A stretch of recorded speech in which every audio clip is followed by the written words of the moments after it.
How about now? Can you hear me now? We good? We good? Can you hear me now?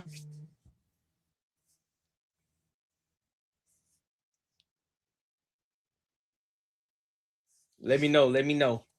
Put a 1 in the chat if you can hear me. If I'm good to go.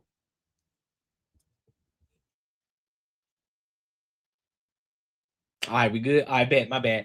Yeah, so just make sure y'all like, comment, and subscribe for the algorithm. Make sure y'all hit the bell notification. If you want to become an ENG member, 99 cents at the minimum, and the max is $2.99. If you want the top tier one, that's it. $2.99. Like I told y'all, we trying to get to 100 members by the end of the year. So we gotta make sure we pushing it. Make sure we pushing it hard. All right. What else we got? I told y'all I said my cheers. With every glass, pour with purpose. Cheers. Just in case y'all didn't get that the last time. All right, so I'm gonna go ahead and get into these topics, man, because we got a lot of things to cover. Make sure you supporting the channel with the super chats as well. Oh, if you sent the 100, I would have seen it, big dog. Don't be threatened. Don't be lying. Don't just be coming here just lying for no reason. If you sent it, cool. That's what's up. I appreciate it. I highlight it. But if you didn't, don't just be coming here lying just to be lying. That's stupid. That's dumb. That's dumb just to be lying for no reason. It ain't even warranted for you to lie. You just come in here. Oh, I sent the $100. Come on, bro. Chill out. Relax, big dog. It ain't that serious.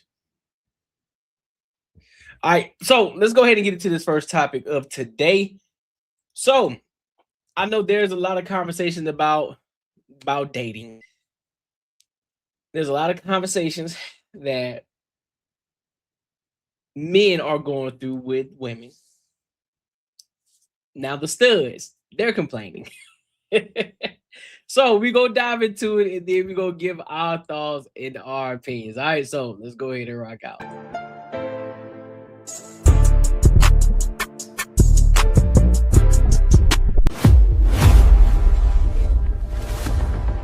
Video play in its entirety because it proves that straight women and femmes, we may be the problem. So y'all just don't trick on studs? Like, we can't get no flowers, you can't pay for no haircut, you can't pay for a retwist. Damn, ain't no random acts of thought around this motherfucker. We just gotta provide. No. Since these females be acting like we ain't shit, they don't need us, we don't bring no value to their life, man, fuck that. We going on strike with their ass. It's time to go on strike, man. It's time to stop putting up with this bullshit. Good gay women don't mean that they're stupid opportunists. That don't mean we stupid. How you trying to take advantage of me and you got a man that don't even want to take care of their kids, but you trying to take advantage of me when I'm free help? You don't take advantage of something that wants to help, you fucking dummy. Every time we go out, the expectation is that the stud pays. What? So now I ask the question, if the men think we're the problem, and now the studs also think we're the problem, who y'all think the problem is?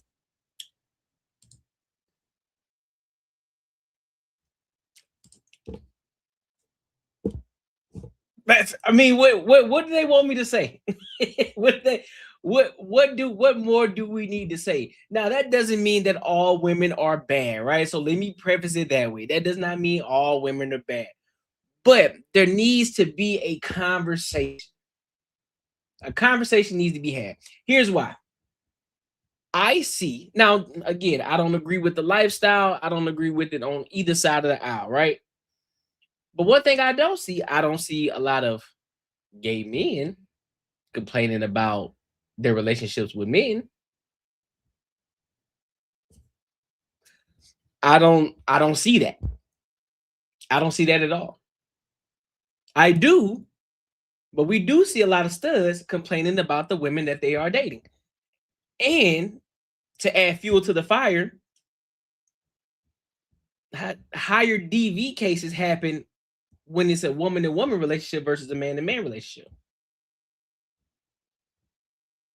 So when we ask the question, who's typically the problem? We got to look at the results. We got to look at the evidence. It may not always be the case that it's the woman, but there are a lot of cases that prove the point that may be leaning towards one side. And that's not to say that's not to point the finger. Say that's all women. We should be smart enough to know that nothing is absolute. Well, you got to look at the numbers. You got to look at the numbers. I'm gonna play it again. Make sure I ain't miss nothing. Make sure I'm not missing anything. Let this video play in its entirety because it proves that straight women and femmes, we may be the problem. So y'all just don't trick on studs? Like, we can't get no flowers, you can't pay for no haircut, you can't pay for a retwist. Damn, ain't no random acts of thought around this motherfucker. We just gotta provide. No. Since these females be acting like we ain't shit, they don't need us, we don't bring no value to their life, man, fuck that. We going on strike with their ass. It's time to go on strike, man. It's time to stop putting up with this bullshit. Good gay women don't mean that they're stupid opportunists. That don't mean we stupid. How you trying to take advantage of me and you got a man that don't even want to take care of their kids, but you trying to take advantage of me when I'm free help? You don't take advantage of something that wants to help, you fucking dummy. Every time we go out, the expectation is that the stud pays. What? So now I ask, Now, even with that, regardless of how much of a stud you want to be, how much you want to claim to be a stud, you want to dress and look like us, you want to look like man, you want to walk and talk like man. Listen, you picking a side. So yes, if you gonna move like the man, if you gonna operate like the man, guess what? You got to do the man shit. You can't expect shit in return. Oh, I'm not supposed to be cursing. Y'all supposed to hold me accountable. I'm not supposed to be cursing. You are supposed to do the manly things. You're supposed to pay for her bills. You're supposed to take her out, and she ain't supposed to pay for nothing. Now some of you women who are studs, now you're starting to understand the things that men have to go through when they're dealing with certain women. Now you're starting to understand it. Men aren't just talking just to be saying something. A lot of times men are chilling. A lot of things that men say, it's a rebuttal to what they have heard from women's mouths. We've been hearing it for years. We've been hearing man bad for years. It's only been recent. Now, mind you, were men always talking? Absolutely. That's what they called it. That's why they called it barbershop talk. It never left the barbershop. Never left the barbershop at all. It was never on public platforms. Nothing of the sort. Now, of course, if it was comedy or something, yeah, of course, you would hear it that way. But you never seen it in movies. You never seen the male empowerment or the red pill. But you seen it a ton on the women's side. You had the Ricky Lakes, the Oprahs, shit, sometimes even the Jerry Springers. Then in all other movies, it was man bad, man bad, man bad. Women great, women great, women great. Women don't do no bad. You worship the ground that she walks on. But again, even though the conversation has been being had before, what made it viral, what made this whole thing boom online was Kevin Samuels. That's what made it boom. Because he kept it 100. He kept it a P. When he started to open up the call line and the floodgates of women started to call and ask what was the issue, then he started to ask what's your height, what's your weight, what's X, Y, and Z. Oh man, he stirred the pot. And everybody was getting on him. So, but hey, bro, this is what y'all get. This is what you get. You want to do manly things? Guess what? You got to take it. You got to take the good with the bad. You can't expect a lot. You just got to do what you got to do. But shout out to this content creator. No, her name is Janice Cheyenne, man. Go and check her out. I'll make sure I plug her in when I clip this video up. I'll make sure I tag her TikTok video and all that, because she's been doing some great content. I've seen a couple of her couple of pieces of her work. She's pretty dope. So shout out to her. But make sure you like, comment, and subscribe, and make sure you hit the bell notification. And let me know y'all thoughts. Listen, if you enjoyed this video, be sure to check out either of these 2 videos right here. And make sure you share this post with your friends and your family. Let me read this real quick. He says, working this patrol shift, brother. I listen in when I can. Love the content, man. Keep growing. Hey, I appreciate you, mediocre jiu-jitsu. I appreciate you, homie. Getting in on the road, keep it 100. It wasn't all men, it was black men getting the blame for everything. That's keeping it 100. That's fair. Hey, listen. Nah, I'm not gonna say that. It wasn't just black men, bro. I've heard, dog. That's what I'm saying. It's not just a black thing. I promise you. It's a whole woman thing. It's on all sides of the aisle, man. It's always man bad. Everything, man bad, man bad, man bad, man bad. I'm telling you, it's not just on the black side. I promise you it's not. It's on all sides. Like, well, women, I'm a woman, hear me roar. I can do this, I can do that. Great. And here's the thing. Men never tripped about it. Men don't complain about the aspect of it. It's when they then try to come into our space and then think that we supposed to let you do what you want to do. No, absolutely not. Be great in your space. Be great in the things that you do as a woman. Be great there. But when you try to come into enemy territory, that's where we have the issue. That's where the problems begin. That's where the HR, that's where the HR complaints come in. That's where all the BS comes in. Now we gotta watch the way that we say certain things, because the things that men say in the locker rooms or things that men say in the male spaces, now we gotta watch our tone. We get tone police of the things that we say because we don't want to offend nobody. No, you decided to come into this space, so guess what? I'm gonna talk how I talk, and you just gonna have to rock out with it, or you can leave. Pick one. I'll give you an example.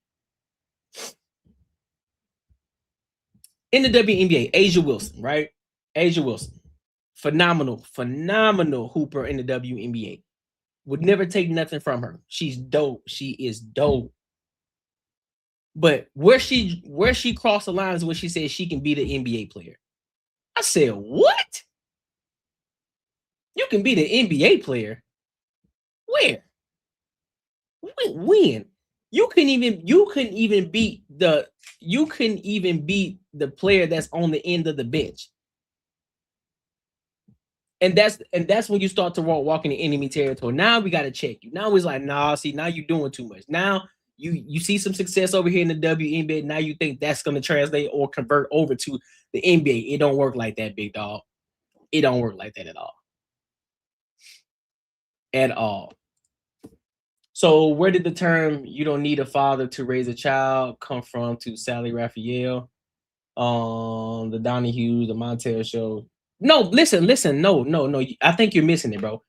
I'm not negating that. I'm not negating that at all. But what I am saying is not only on this side of the aisle. It's on all sides of the aisle, bro. That's what I'm saying. So I'm not negating what you're saying, but I'm saying is that this is an addition to. Not an and or. This is an addition to. In addition to that, there's also women on the other side of the aisle too, in other races and other cultures. They're doing the same thing. They were doing the same thing. That's what I'm saying. The first legally recorded execution of a black person was in 1755. T. Mitchell. See, this is the dumb behavior that I disagree with. This is the dummy behavior. I'm a very objective person, right? I even voted for Trump myself, right? I'm a very objective person, but this is the stupidity that we talk about. This is the stupidity that we talk about. This is the ghetto ratchet. I'm pretty sure he's a white guy. This is the dumb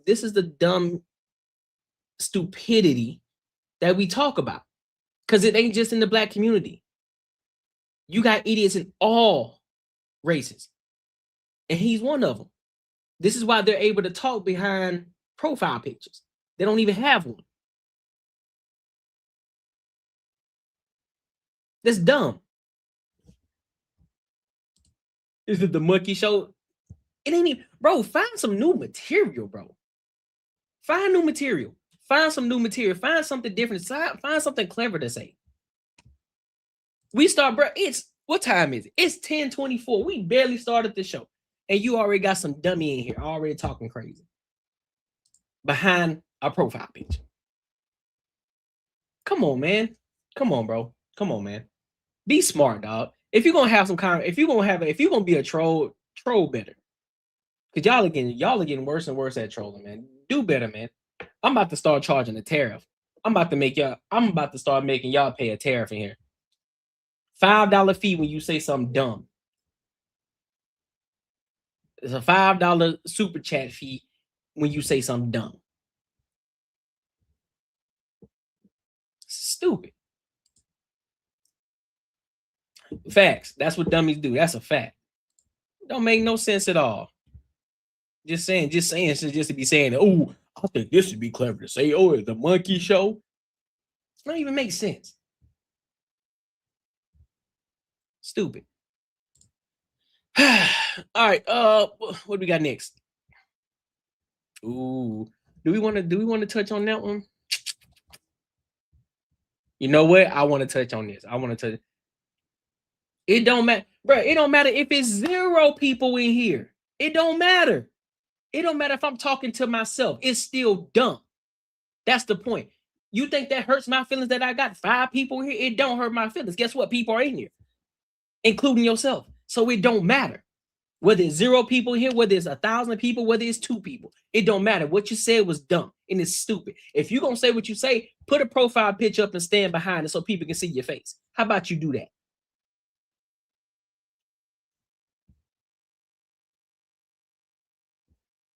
Do something. No, how about I touch on all races? Because it ain't just black people messing up. Y'all messing up the culture too. Everybody messing it up. All different sides, all walks of life. Liberal black people, liberal white people, all fucking liberals, they're fucking it up too. Now what's up? Now what you gonna say?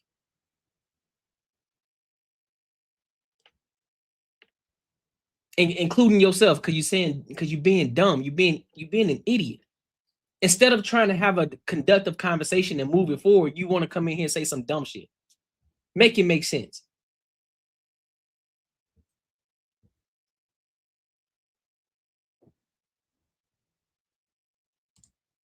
Yeah, a smart person don't always show up, but a dummy can't help but expose and say every single time, bro. Every single time. And then they'll make it say, oh, you only got 5 people here. So what's your point? Am I supposed to be upset about that? You do understand that this is YouTube, correct? You do understand that this is YouTube. So it takes time to grow. It takes time to build a community. It takes time for people to want to pop in and watch you. It takes time. It takes consistency, my boy. This ain't Instagram. This ain't TikTok where you make one video and it goes viral. This ain't that. That's why YouTube is the big dog. It takes time to build.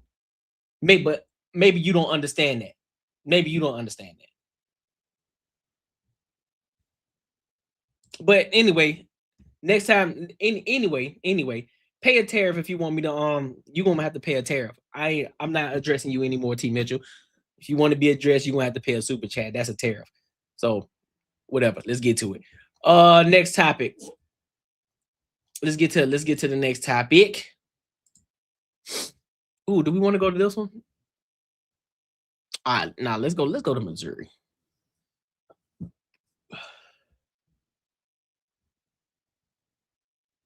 Let's go to Missouri.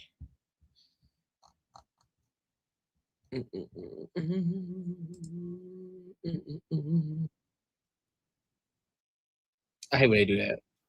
Let me see if I can find a better one here, man, because I hate when they do that. I hate when they do it like that.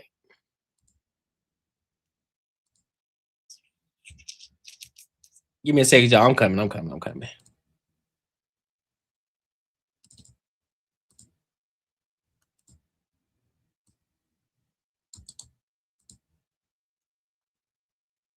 There we go. Perfection. That's what we needed right there. All right, so let's get to it. Oh, we get multiple angles from this. I like this. Let's talk about it.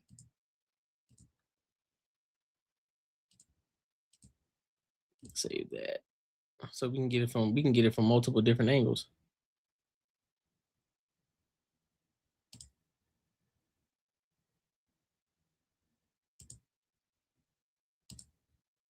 All right.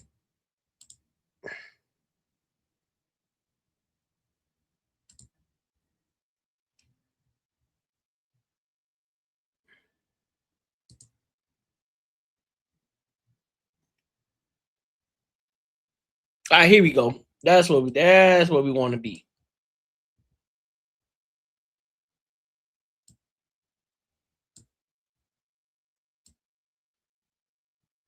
Here and there. All right, so let's go ahead and get to this next topic.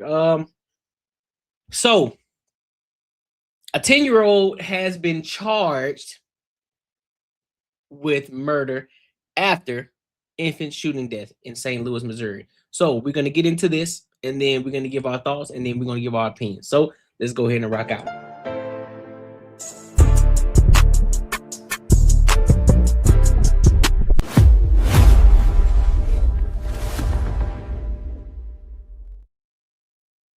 With first-degree murder by the juvenile courts after he shot and killed a 7-month-old girl inside of a North St. Louis home on Friday. They say it happened just after 4 p.m.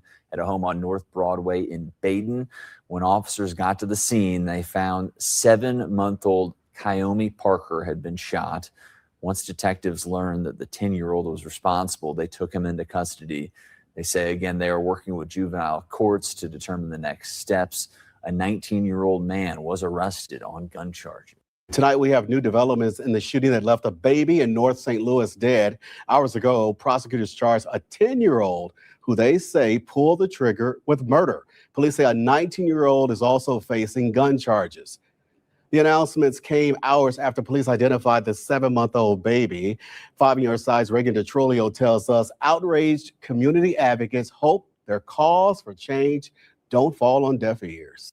This is a very sad and unfortunate incident. This is a 7-month-old baby that just never got to even begin to live life. 7-month-old girl Courtnee Parker died after being shot at a home here on North Broadway Friday afternoon around 4 p.m. 2 people, a 10-year-old boy and a 19-year-old man, were taken into custody. This is 2 lives that will be, change forever. Precious Jones' son died from gun violence a few years back. Now she's fighting to save others from the same fate. These types of incidents can be prevented. There's free gun locks provided at every St. Louis public library, including this one in the Baden neighborhood, just a couple blocks off from where shots were fired. The library is not the first place you would think of to get a gun lock, but they are available for free if you need them. Librarian Amy Brown tells me gun locks are now more accessible than ever. Just walk up to any circulation desk and ask for a gun lock. But there's other ways to get a gun lock too. You can go to any Phillips 66 Crown Market and ask for a gun lock. St. Louis Metropolitan Police told 5 on Your Side the 19-year-old is facing criminal gun charges. What happened leading up to the shooting is still being determined. We are still very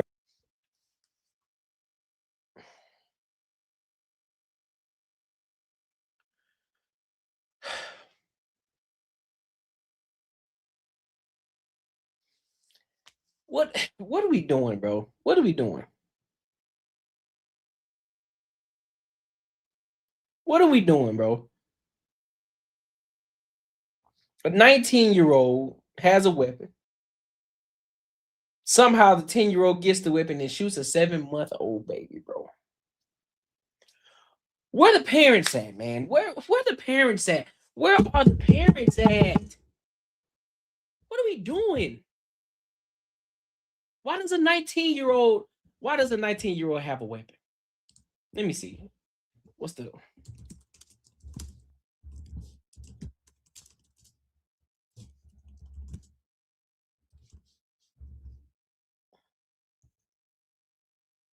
Let me see something. I gotta see. In St. Louis, Missouri, residents can carry firearms under state law with or without a permit, but must comply with age, training, and location restrictions, concealed carry, and permitless carry. So Missouri allows permitless carry, constitutional carry, for individuals 19 years or older, or 18 and older if active duty military or honorably discharged. Okay, so you can have a weapon at the age of 19, and it's open carry. We got to do better. We have to do better with concealing our weapons. We have to do better when children are around. You have to be more careful. You have to have preventative measures. How is it that a 10-year-old can get your gun, bro? What are you doing? What are you doing? And again, I'm still saying, where are the parents at? Why does a 10-year-old kid want to put... I need more evidence, bro. I need more evidence, because this is sad, man. But here's also another thing though. We ain't covering this though. I don't see nobody covering it. I don't see nobody talking about it. I don't see nobody having conversations about it. But when it comes to different races, when it comes to somebody else doing it, it'll be in an uproar. Everybody will be talking about it. Everybody will have a think piece about it. Everybody will be having a conversation. It'll be on X. It'll be on TikTok. It'll be on YouTube. It'll be on Instagram. Everybody will be posting about it. But a 7-month-old lost his life. A 10-year-old got charged. So definitely finna do some. I don't know what they're gonna do. I don't know what they're gonna do to him. But his life is screwed, as well as his 19-year-old.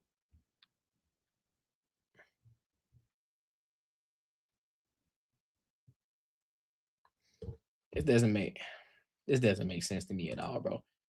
Bro, whenever I've made or assisted in the arrest, it's like they get younger and younger. These youths are rude. That's what I'm saying, man. Where are the parents at, though? That's my question.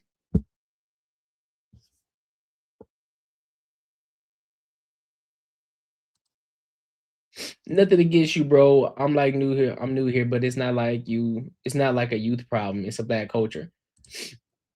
Gun crimes are not done with illegal guns. Was this a legal situation? Yes, it was. White kids aren't shooting each other. No. Here's the thing, Rusty Diggins. I agree. I agree with you. I agree with you. It's a culture issue. It is. I 110%, but I agree with that aspect, right?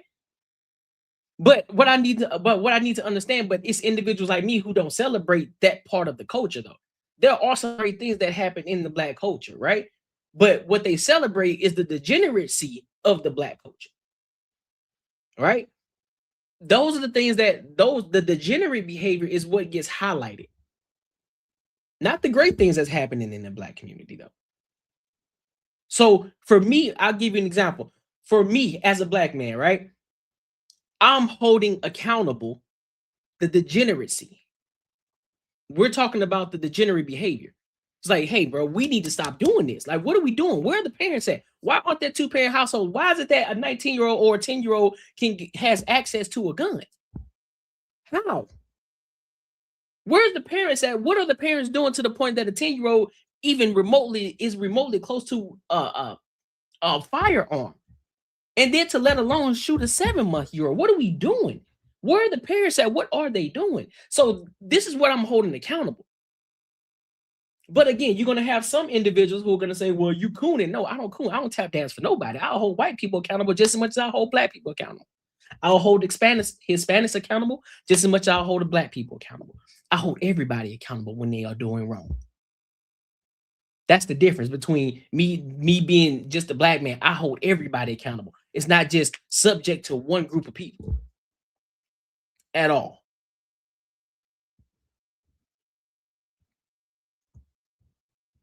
And so just like when you had somebody else who came here earlier, they just talked about something. This is a monkey show, whatever. It's like, bro, stop being an idiot. Stop being dumb. If we're gonna have a conversation, let's have a real conversation. Let's try to move the needle forward. How can we get better? How can we improve? That's what this channel is about. We're gonna have conversations about a multitude of different topics, but we're also gonna come back to a real conversation. How does it lead to money, and how can we move the needle forward? That's what this channel is about. But that, again, it's about having the real conversation, regardless of how people feel about it. This is crazy. Very early in this, but a preliminary investigation reveals that the scene of this shooting is contained to inside the home. No one should be able to purchase a firearm without, purchasing the safety equipment that comes with it. That should just be a mandatory law. Reporting in the Baden neighborhood, I'm Reagan DeTrolio, 5 on your side. That's an awful story. You can learn more about gun locks and where to find them when you text the word locks to 314-425-5355. A Baden neighborhood is now the scene of a deadly shooting investigation. Police say a 7-month-old girl was shot inside of this home here on the 8400 block of North Broadway just after 4 o'clock Friday afternoon. We did not wait for an ambulance. The officers heroically put the child in the backseat of the police SUV. I was actually listening to the radio while one officer was driving. Another officer was performing life-saving care in the back seat. And the other nearby officers from across the city were shutting down roads to create a path to get that police car as quickly as possible to Children's Hospital. Despite those efforts, the baby died, and police say the shooting happened inside the home while other family members were there. Investigators say the child didn't. And they were there?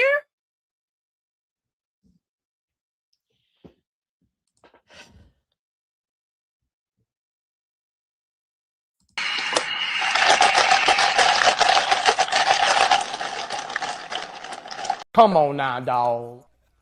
Come on, man.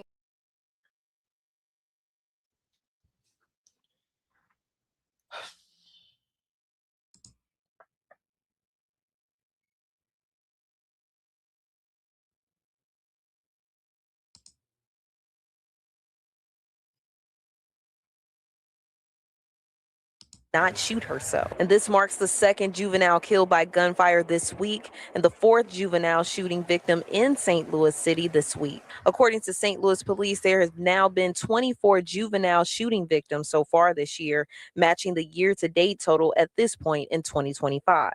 Violence intervention group Show Me Peace responded to the scene saying tragedies like this are preventable. My heart broke. My heart honestly broke. And one thing, like, simple thing as a gun lock in the home could prevent this situation. And now a child does not have the chance to grow up and, become who knows what that child could have been. The organization says it provides free gun locks year-round in an effort to prevent accidental shootings and keep firearms out of children's hands. It's also important for us to spread awareness about the safety of guns and, to cut down situations like this. And one thing we do is we do offer gun locks. And even at 3108 Grand Boulevard at Mission STL. Police say there is no threat to the public because the shooting was contained inside of the home, and investigators are now working to determine who is responsible and are asking anyone with information to come forward as they piece together exactly what happened.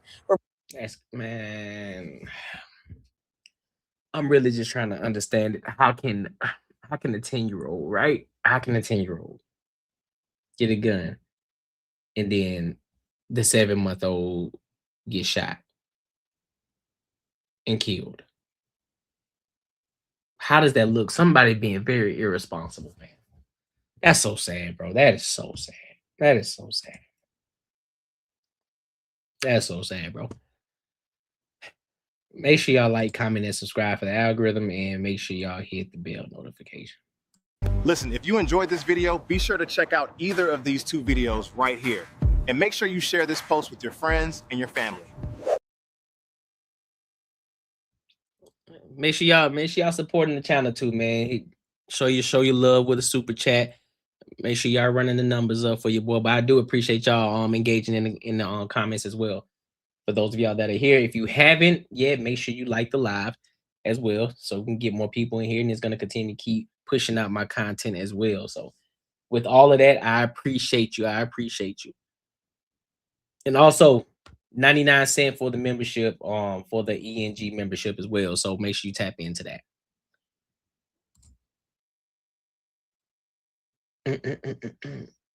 Yep, let's get these likes up. Let's get these likes up. I'm gonna have to make you a moderator. Ambitions of a route. I might have to make you my moderator. You know what I'm saying?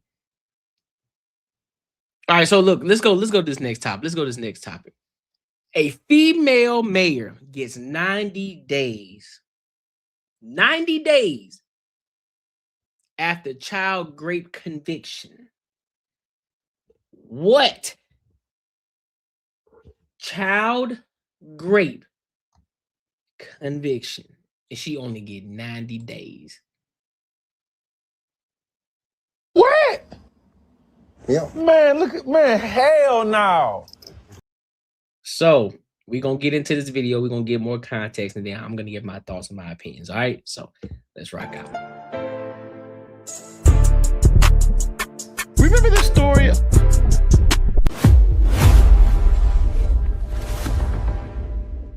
of this small town mayor who got caught up doing some interesting things with her son's friends? The teenage son of a disgraced mayor in Louisiana was overheard screaming that his mom, quote, effed his best friend after a drunken pool party where she allegedly had sex with a boy, according to reports. Now for what's trending in true crime. A Louisiana mayor is out on bond after being accused of allegedly having sex with a A Louisiana mayor abruptly resigns from office.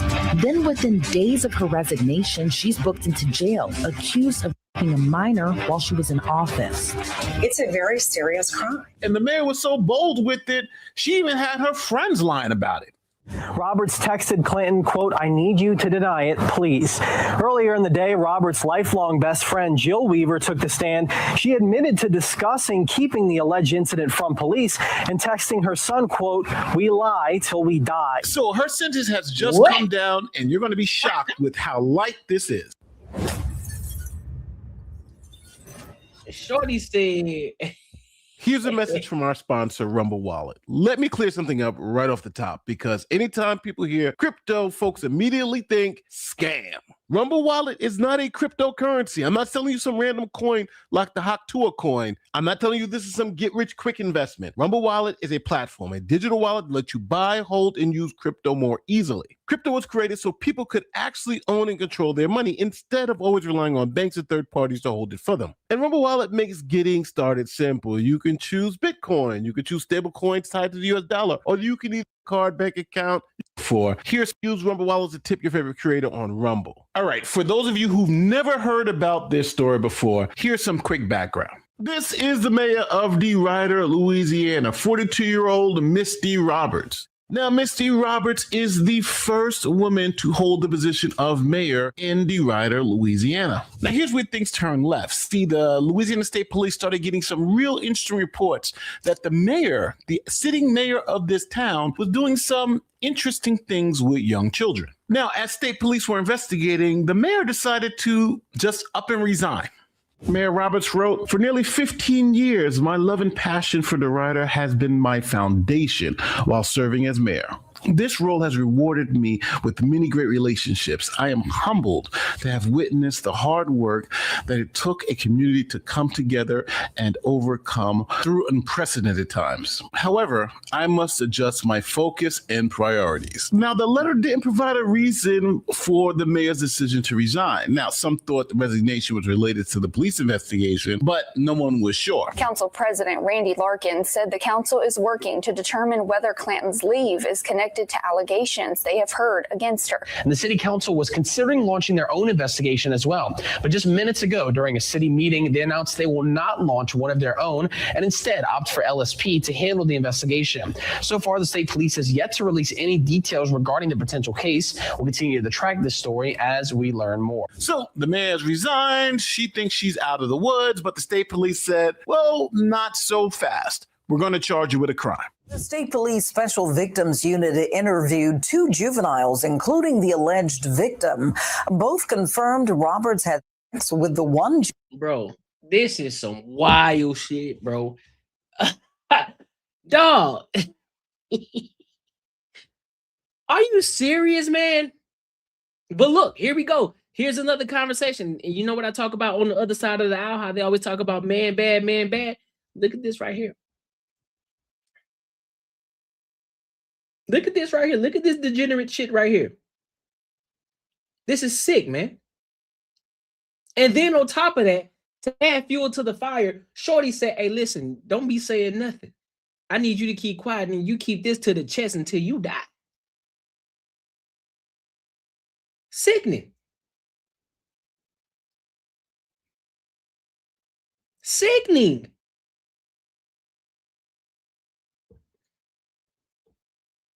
Juvenile while employed as mayor. So with these witnesses, the police had probable cause to arrest the mayor. The court issued an arrest warrant on July 31st, 2024, and Roberts submitted herself the next day. At the time of the arrest, Roberts' attorney issued this statement saying, "My client learned late last night of a warrant despite not being contacted to be interviewed prior to investigators obtaining the warrant. My client maintains her innocence." So Mr. Roberts claimed innocence. But as you know, she was eventually convicted. And here's the evidence that the prosecution used against her at trial. The teenage son of a disgraced mayor in Louisiana was overheard screaming that his mom, quote, effed his best friend after a drunken pool party where she allegedly had sex with a boy, according to reports. The wild alleged confrontation comes as damning witness testimony and new evidence continues to emerge in the trial of Misty Roberts, the 43-year-old former leader of DeRidder, Louisiana. Roberts allegedly committed the disturbing sex crime during a booze-filled pool party on July 20th, 2024, which she offered to provide alcohol for her son and his friends. Jurors heard from Jill Weaver, the best friend and former sister-in-law of Roberts, that she overheard the tense exchange between Roberts and her son after she was asked to come to the boozy party at around 8 p.m., according to the Lake Charles American Press. He was saying Roberts effed his best friend, Weaver recalled of the party at the Beauregard Parish County trial, in which she also claimed Roberts was the most drunk she'd ever seen her. Weaver would eventually text her own son to lie till you die about the chaotic night and admitted she spoke to lie till you die. That's wild. Lie till you die. Don't say nothing. Keep them so close to the chest. Don't tell nobody nothing. Boy.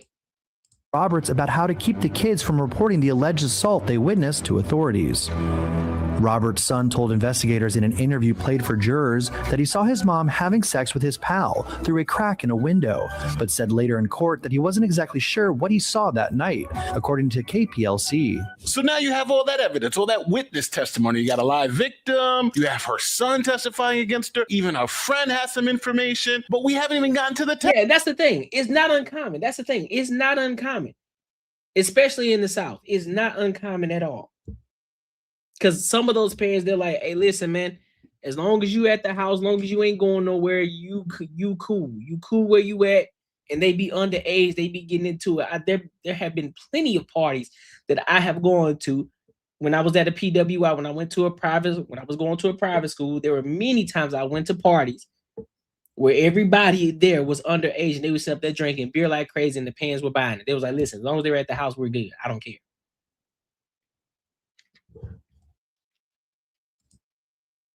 Text messages yet. The shocked son texted his mom that night, telling her that his sister was crying, according to messages presented by prosecutors. Roberts also texted her ex-husband Duncan Clanton, according to a criminal complaint obtained by the Daily Mail. Quote, I fucked up and I respect you enough to tell you, and I need to, Roberts said. Her ex-husband went on to testify that she told him directly that she had sex with the minor and that the kids had caught them in the act.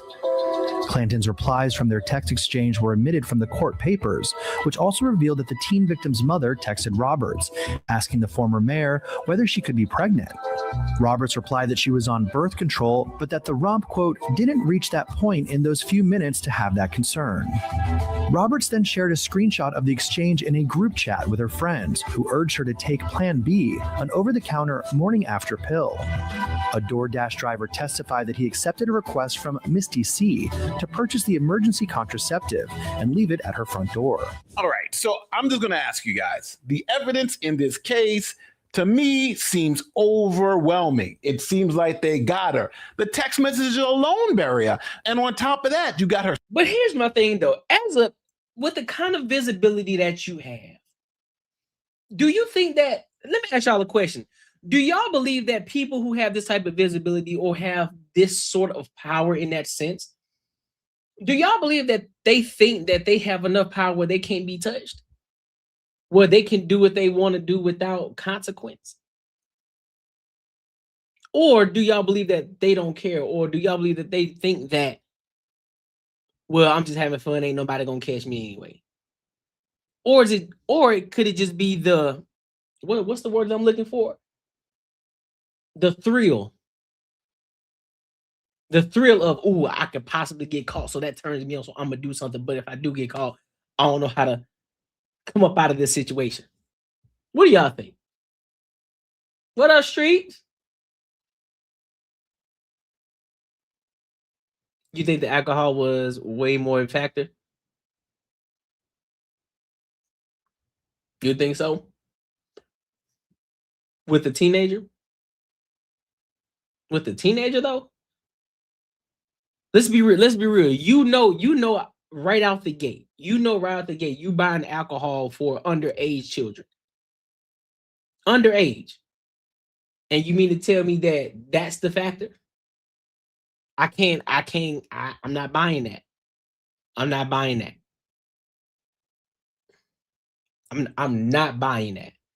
Because you already went in knowing that these kids are underage and you bought alcohol from them anyway just to have fun. And so you partake in some drinks, and now you feeling a little frisky and you want to get frisky with a teenager. Nah, I ain't going. I'm not going. She pegged him? Nah, fam. Nah, I'm not going. Nope. She need to be served. She need to be served the same way a man would. In this same situation, that's taking advantage of. She taking advantage. Yep. In this same situation, she need to see some jail time. She need to go sit down for a hot minute. Because now you're dealing with underage children. I don't care if she is a white woman. Send her ass to jail.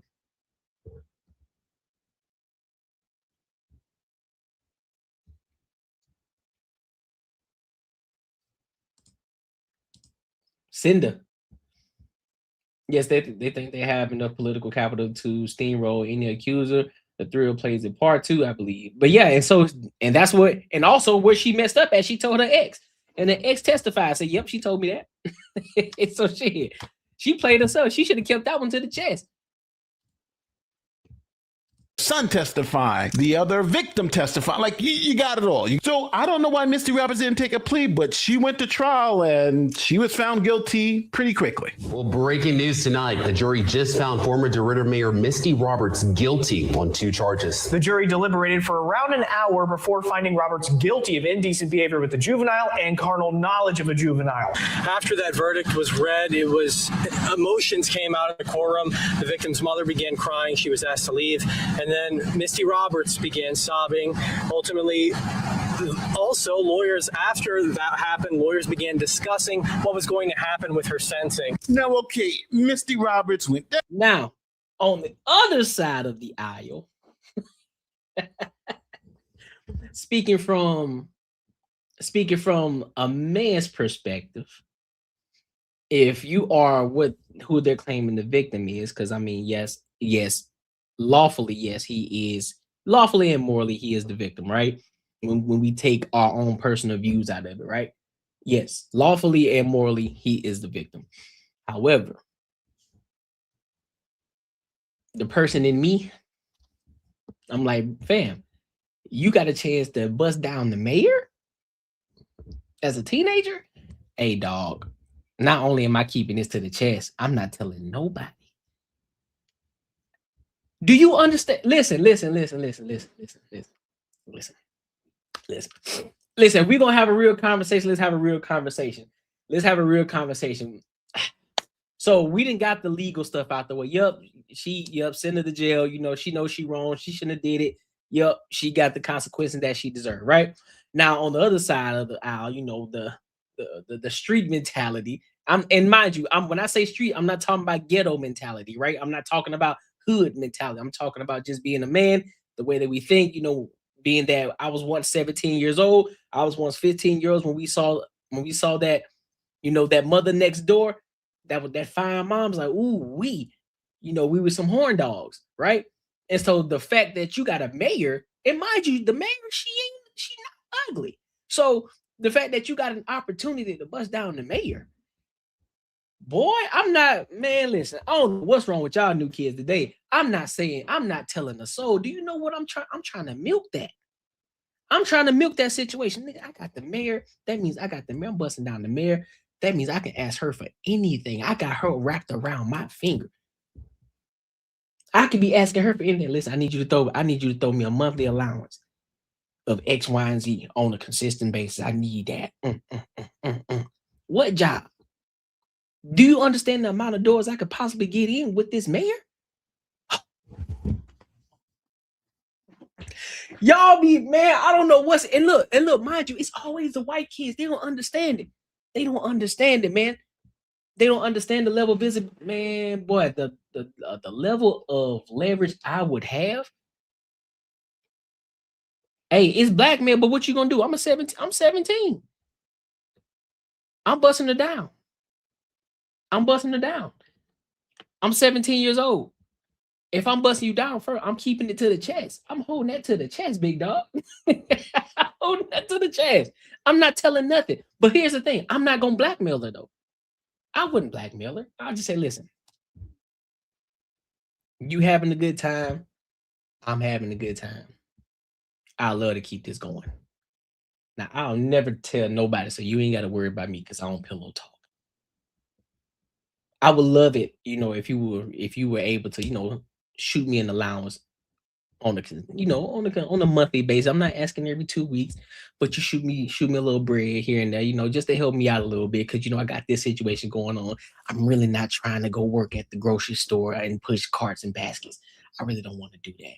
So can you help me out? And 9 times out of 10, because you putting that thing on her, guess what? She gonna help you out. I ain't gonna say nothing about, oh, if you don't, I'm gonna tell. Nah, I'm not gonna tell regardless. I'm not gonna tell either way. I'm not telling either way. I'm not blackmailing you because I'm not gonna hit her with it. Well, if you don't do this, then I'm gonna do this. I'm not. I'm just gonna say, listen, this will never leave this space. Whatever we got going on stays between me and you forever, regardless if you tell me no after I ask this question. However, I would love it if you were to, throw me some breadcrumbs over here, man. Like, you know what I'm saying? I'm not asking for millions of dollars. Just throw me a little bread. I'm 17, got things I want to do. Am I tripping? Am I wrong? Am I wrong? I'm not pushing it. Listen, I ain't threatening. I said, listen, your secret is safe with me. Trust me, nobody will know about this. Nobody. And then I'll put it back on her and say, as long as you know how to hold water and you know how to keep secret shit, you ain't got to worry about me. I'm good. I'm good over here on this end. I'll never tell nobody I'm doing this because that's a personal secret between me. Boy, I'm taking that to the grave.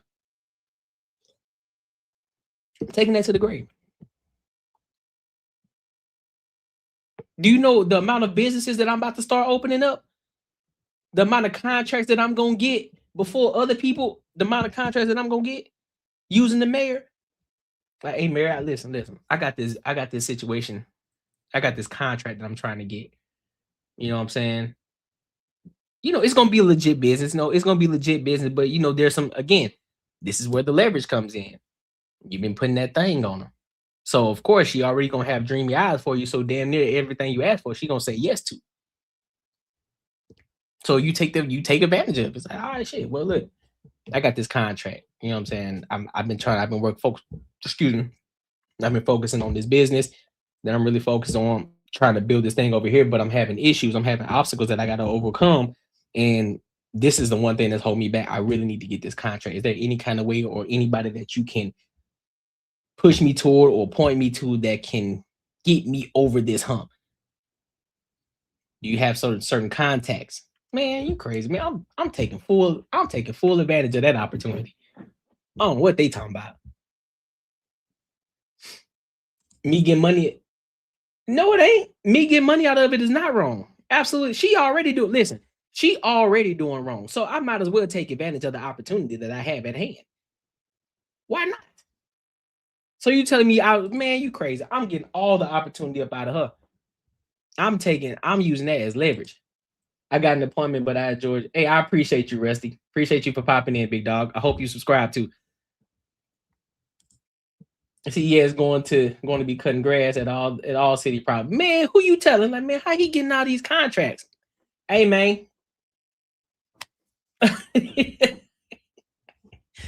Like, hey, man, listen.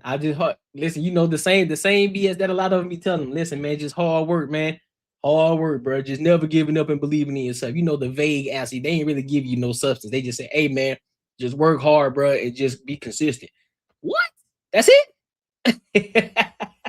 She's found guilty. It's all up to the judge to give her how much time. Now, we're talking about 2 felonies of doing some very interesting things with children. So at least 5 years at a minimum. And I'm thinking 10 years because it was so obvious, right? There's no question what happened here. This woman did something that was egregious to a child. So felony counts, years in prison, that seems fair. And really think about this. If this was a man we were talking about doing this to a female victim, I don't think it would be any question we're talking about years in prison. But here is what the judge did in this particular case. Now, before we get to the clip, tell me if you're talking 1 year, 2 years, 3 years, whatever your number is, put it in the comment section, because here's what happened. Yeah, Cynthia, Misty Roberts was sentenced to a 5-year suspended sentence and a mandatory 90 days in jail, meaning that she'll only have to spend 90 days in jail starting today. You heard that right. The judge sentenced this.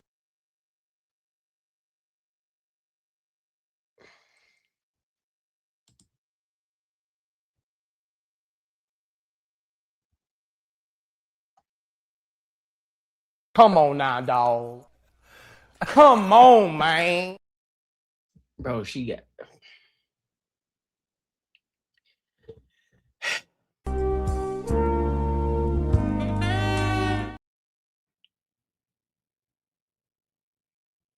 only 90 days in jail.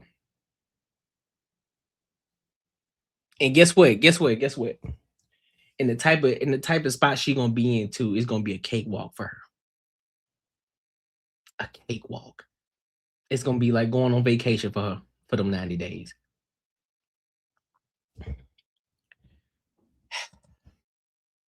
And all she gotta do is pay a $5,000 fine. That's nothing to her. To the mayor, oh, that's nothing. That's what. Listen, you ain't lying, fam. You are not, man. You are not lying. That's what money and influence get you, dog.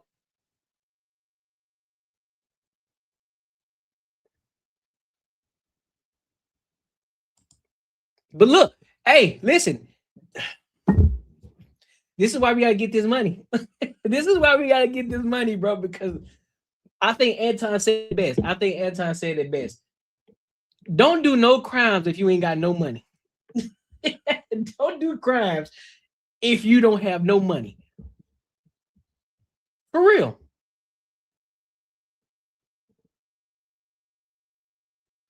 Oh yeah, 1,000%. Oh, 1,000%. Because guess what? She know people. She like, listen, listen, I got 90 days in here. Listen, who you need me to talk to? She finna be having, but she about to be a consultant in the jailhouse. Now listen, what you got going on? Okay, listen, I know such and such, so you know what? I can give him I'll make sure I reach out to him once I do X, Y, and Z. Boy, just to get the commissary. She finna have a cakewalk for the 90 days. That 90 days finna fly by for her.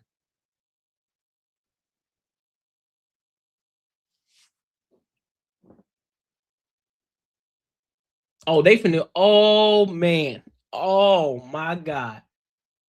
Yep. If you don't got no type of leverage or no type of money, you done for. So again, if you don't have no money, don't do no crimes. Now, I'm not condoning doing crimes. I'm not condoning what she did. That shit is 110% wrong. It's 1,000% wrong on both sides. It's nasty. It's crazy. Care if you're woman or man, you shouldn't be out here throwing it back for a teenager. You should not be doing it. Absolutely not. I know I was up there being funny, being goofy, talking about if I was a 17-year-old. Yep, and that's still true to this day. If I was a 17-year-old busted down the mayor, 1,000%, I'm taking full advantage of that. But that doesn't mean that it's right. It's still wrong. 110%. 110%. 1,010% wrong. On both sides of the aisle. And so because that she has that level of influence and she has that level of power, she got 5 years and only gonna spend 90 days of that 5 in jail.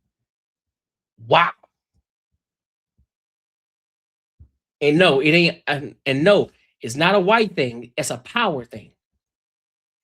That's a visibility thing, that's a money thing.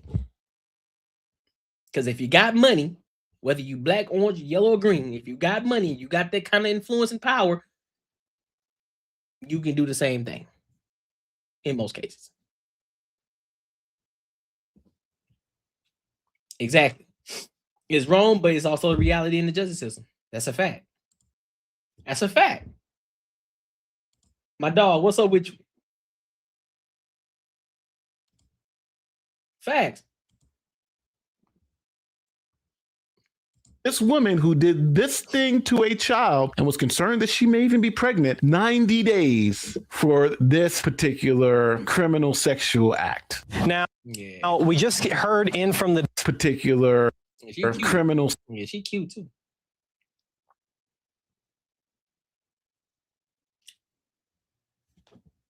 Oh yeah, she gonna be straight. She gonna be straight. This wrong, bro, but it's so wrong. But it's so wrong. It's so wrong, bro. Sexual act. Now, we just heard in from the defense who left us a statement that according to Louisiana good time credit or Louisiana law, she may also be eligible for some.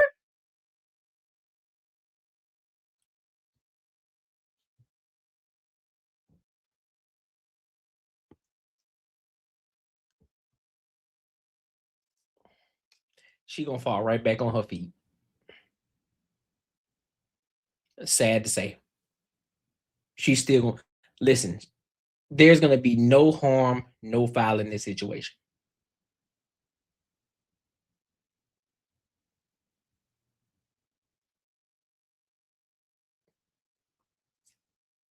Regardless of how wrong she is, she's still gonna fall right back on her feet.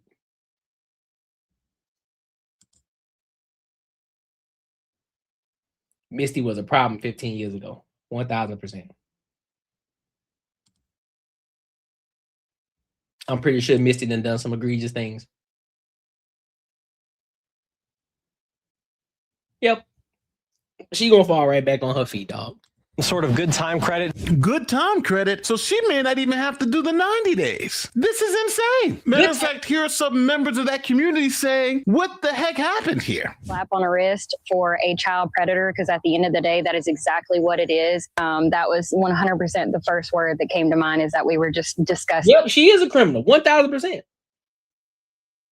But it don't take away from the reality of the situation. She finna fall right back on her feet. Listen, man. Listen. We all know she wrong. 1000%. You should not be having relations with the teenager at all. And for that matter, putting yourself in a situation to do it in the first place. 110%. However, based off of what we see and what we know, based off of money and power and control, as well as shorty is appealing to the eye too. Oh, yeah, she gonna fall right back on her feet fast. That's the reality of it. Nothing bad is gonna happen. She's still gonna be getting bread or somewhere. She's still gonna be tied to the city somehow. She may not be the mayor, but she's still gonna be tied to it one way or the other. 1000%. 1000%.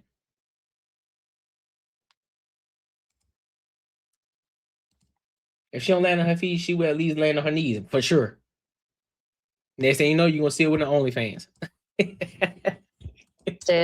And let down. If she was an authority figure in a high position, she gets a slap on the hand. What if I did that? Oh, you done. You know what I'm saying? Oh yeah, you done, big. Oh, you done, big dog. If you done it, they're gonna put you under the jail. 1000%. You going under the jail, and then 6 feet deeper. Because you ain't got no influence, you ain't got no power. Then on top of that, you ain't appealing to the eye for the women. Oh no, ain't nothing happen. You ain't get nothing. You get nothing. Now, if you had some power, and you had some money, then you had a little bit of swagger to you and some smoothness to you, maybe you might get a little. You still gonna do some time for sure, but you will get less time than you would versus you just being a nobody. I'd be getting maxed out. The sentence I'd get maxed out no matter what, without a shadow of a damn doubt. That's an insult to the actual victim and the family. Now, how does someone who get... I don't think that's an insult to the victim. You know what I think was going on with that victim, that so-called victim? I think he over there happy like, man, I bust down the mayor, bro. I bust down the mayor. I don't believe for 1 second that a 17-year-old is down in the dumps because he had sexual relations with the mayor. Come on. Real, we being honest here. We being real here. We having a real life conversation. We're not just saying, oh, well, you know, he's a victim. Listen, we calling him a victim just because by the law he is a victim. And by moral standards, yeah, he's a victim because she's a lot older than he is, and he's a 17-year-old. And you know, everybody like to use the, oh, well, his brain isn't fully developed, even though he know what he was doing. Once we get past that and we come back to reality, he ain't tripping on that. He gonna forever hold in his heart and in his mind, like, listen, I'm doing better than all y'all because ain't now one of y'all ever bust down the mayor. I did.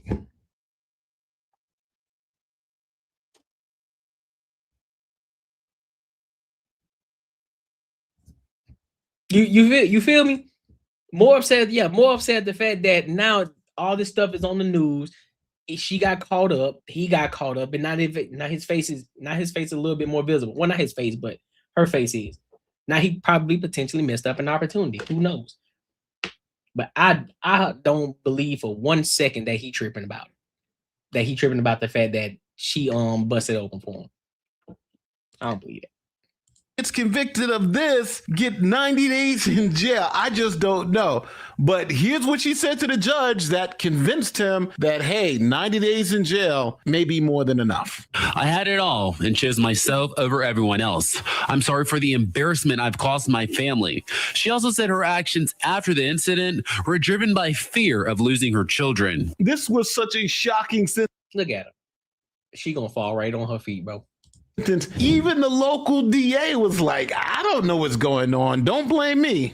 The Beauregard District Attorney released a statement saying in part, I don't think the sentence reflects the severity of the crimes. It doesn't, in my opinion, represent the values of Beauregard Parish.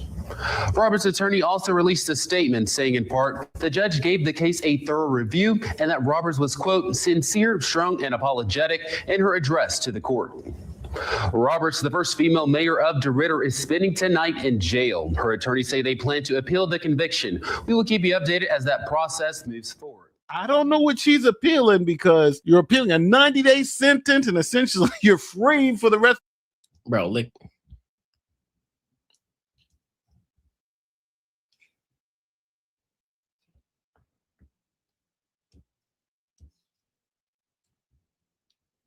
Just look at her, bro. Yeah, y'all really think she? Come on. Are we gonna be real? Are we gonna have a real conversation, or are we just playing? We gonna have a real conversation, or we just playing? Your life after doing this horrendous crime, and if you are to get it overturned and have to go back to trial, a new judge may say, well, hold on, that 90-day thing was good back then, but now you got to do maybe a decade in prison. In this case, I don't know why she's appealing because the evidence seems overwhelming to me. But let me know how you feel in the comment section. Don't forget, like, share, subscribe to all that great YouTube stuff. My name.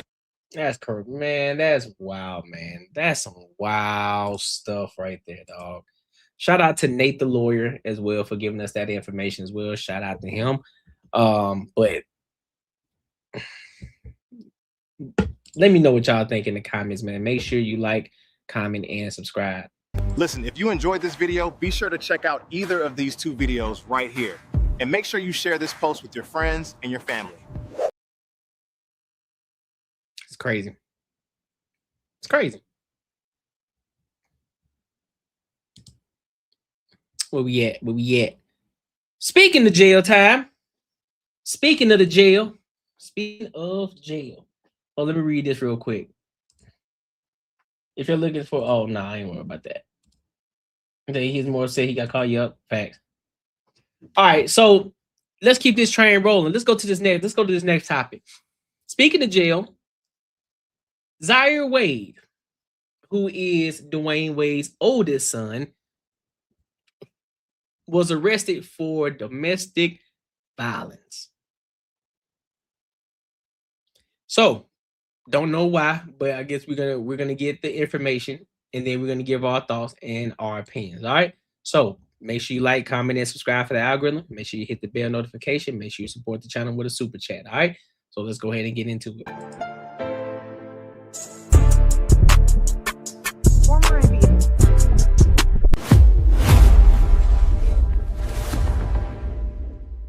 Former NBA player Dwyane Wade's eldest son, Zaire Wade, has been charged with felony domestic violence, criminal threats, and false imprisonment after police initially arrested him on those allegations, as well as an allegation of attempted murder. According to the Burbank Police Department's daily arrest logs viewed by E! News June 26, the 24-year-old was arrested in Burbank, California on June 21st after police responded to a local residence for a reported domestic violence incident. However, the Burbank Police Department later confirmed to E! News that Zaire was charged only with felony domestic violence, criminal threats, and false imprisonment.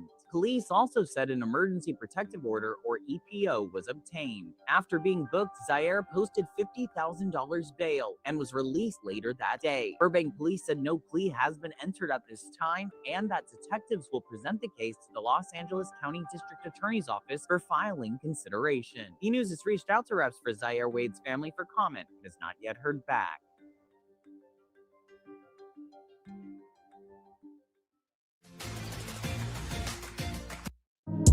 Dwyane Wade's oldest son, Zaire Wade, is in some serious legal trouble right now. And listen, this is not one of them little internet rumor stories. This is police involved. This is a 5:30 in the morning call. This is a woman allegedly found injured. And now this is sitting in the hands of prosecutors.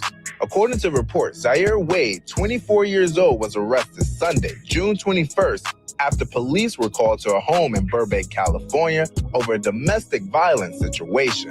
Now, here's where it gets heavy. NBC Los Angeles reports police were called around 5:30 a.m. after somebody called 911 about a woman screaming. When officers got there, they reportedly found Zaire Wade at the home along with a woman who allegedly had lacerations on her face and body. Now, paramedics did check the woman out, but according to the report, she was not transported to the hospital. But still, lacerations to the face and body, a woman screaming, police showing up at 5:30 in the morning, that's already a serious situation. Zaire was then arrested and booked on 3 allegations: domestic violence, criminal threats, and false imprisonment. And this is not just a slap on the wrist type of headline. His bond was reportedly set at $50,000, and he bonded out later that same day. An emergency protective order was also reportedly issued for the woman, whose identity has not been released publicly. And the NBC Los Angeles reported another detail that made people look twice.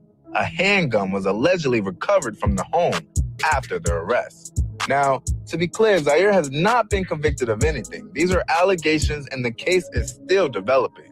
But Burbank police reportedly said detectives are now preparing to present the case to Los Angeles County District. Why do you think it's always... What do these people be doing? What's going on with Dwyane Wade's kids, man? No, I'm not saying that he's guilty of anything, because like I said, we got to give him his due. We don't know. We don't have the full evidence of everything that's going on.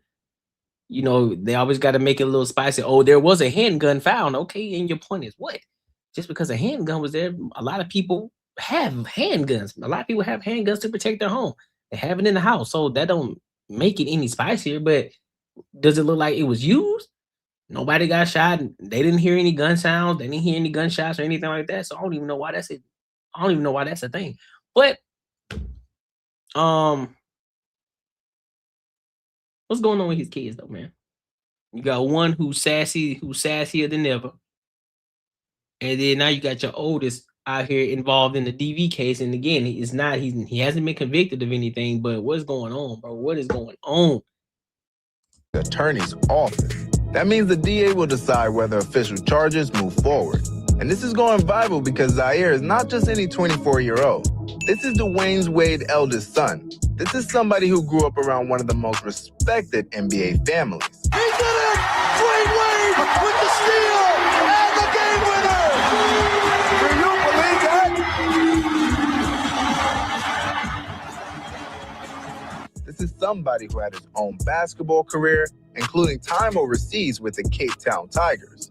So now the internet is watching this story closely because the details are serious and the Wade family has not publicly commented yet. People in NBC Los Angeles both reportedly reached out to Zaire and the Wade family for comments. So right now, here's where we stand. A 5:30 a.m. police call, a woman allegedly found with lacerations, domestic violence allegations, criminal threats, false imprisonment, a protective order, a $50,000 bond, and prosecutors now have to decide what happens next. Again, this is still an allegation, but this is a major developing story. How does it feel to be retired? Yeah, that's what I'm saying. I don't know, bro. Like, I don't know, dog. I don't know what to make of it.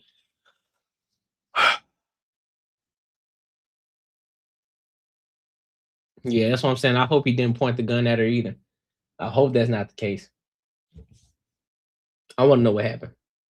We don't know. We don't know the full story, so I'm not gonna speculate. I'm not gonna say that he is guilty or he isn't.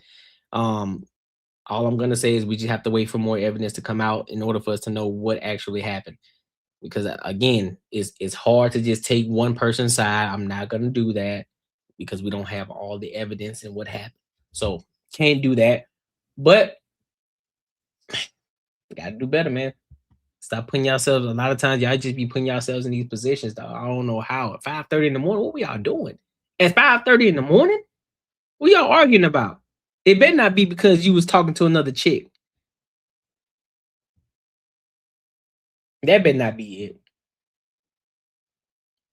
So, I guess we'll just have to see, man. We'll just have to see. Make sure y'all like, comment, and subscribe for the algorithm, and make sure y'all hit the bell notification. Let me know what y'all think, man. Do y'all think he's guilty? Do y'all think he's not guilty? Or are you on the side that I'm on is like, listen, we just gonna wait until more evidence comes out? Wrong one. Listen, if you enjoyed this video, be sure to check out either of these two videos right here. And make sure you share this post with your friends and your family. Players mess up, players mess up, players mess up. Let me go back and read some of these comments real quick. He said, nobody cares when this happens to boys, all kinds of double standards. Yeah, it happens. There are double standards on both sides, man. It happens. Some that benefit men, some that benefit women. Sometimes you just got to be able to adjust and move accordingly, bro. Women have been getting slapped on the wrist for sleeping with teens. Yep. A lot of times. Many of times, actually.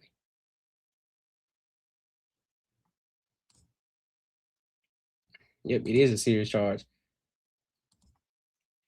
3 stories, his, hers, and the truth. Exactly. That's why we waiting. We just gonna wait. We're gonna wait it out to see what happened. Based on the time, it seems like she woke him up out of his sleep, probably slapped him to wake him up, and he snapped. Yeah, that could be it too. Probably saw something on his phone or something. She up there snooping around, being nosy, trying to find trouble, and the next thing you know, she found it. And now she upset.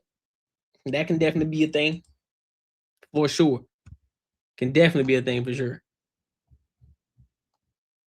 Speaking of which, kind of glad that one popped up.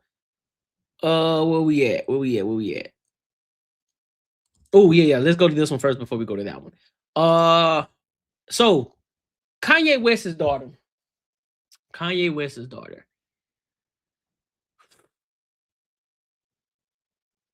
Northwest, man.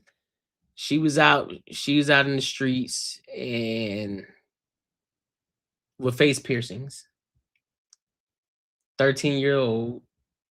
I think they were out in Paris Fashion Week, for Paris Fashion Week. And boy, let me tell you, when I show y'all this, y'all gonna be like, bro, what is going on? So let's go ahead and get into it, and then we'll give our thoughts and opinions. So let's go ahead and ride it.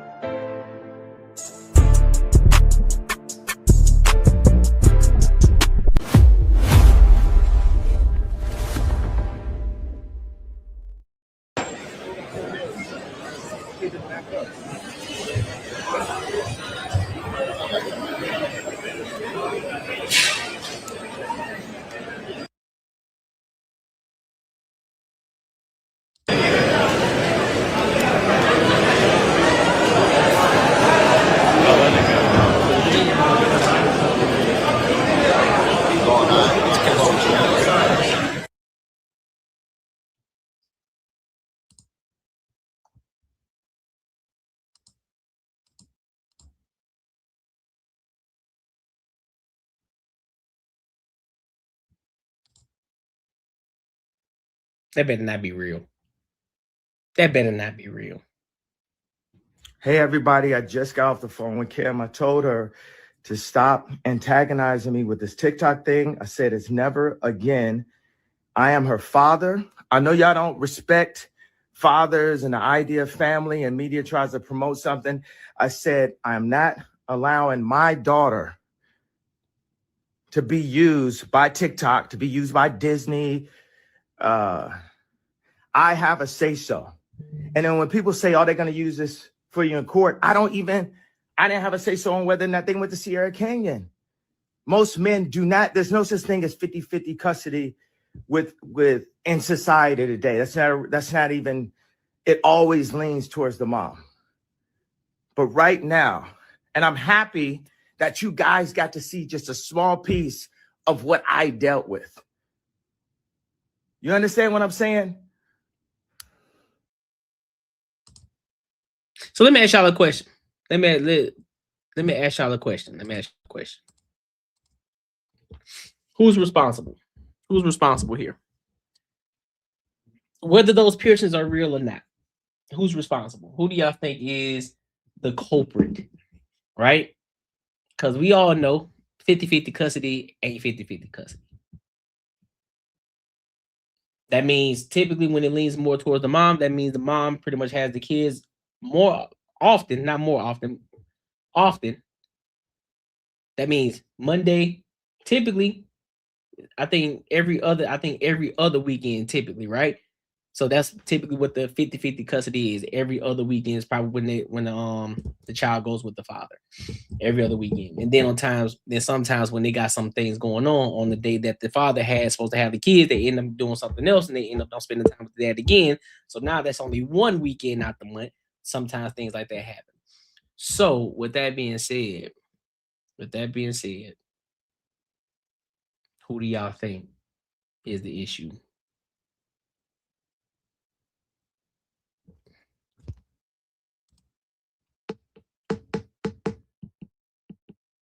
I didn't even say it yet.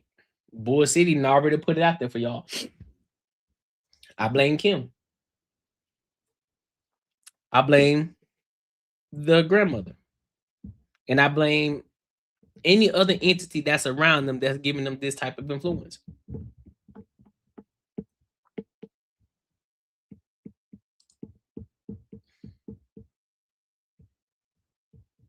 There's no way.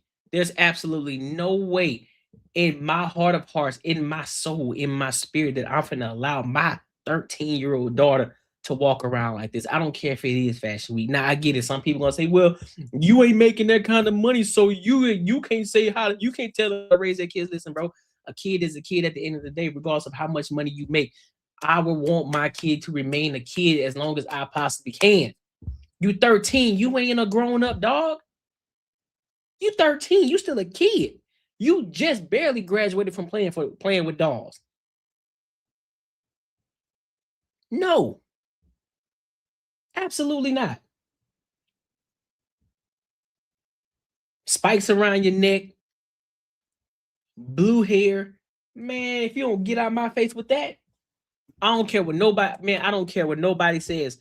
Absolutely not. No 13-year-old should be dressed like this on any level. The only exception, and I bet, and listen, I'll be teetering on the line when I say this. The only exception will be Halloween. And mind you, it'll be a wig. I would not dye her hair. It'll be a wig. And again, like I said, I was still teeter on the line with this look because I don't know anybody of influence with their kid. Nah, nope. What up, K Cool? What's good with you? I don't know anybody. I don't. I'm not dressing my 13-year-old like this. And the nails? Man, no, I'm not doing that. She's like Molly Santana. I'm not, bro. I just want to let me just play this again.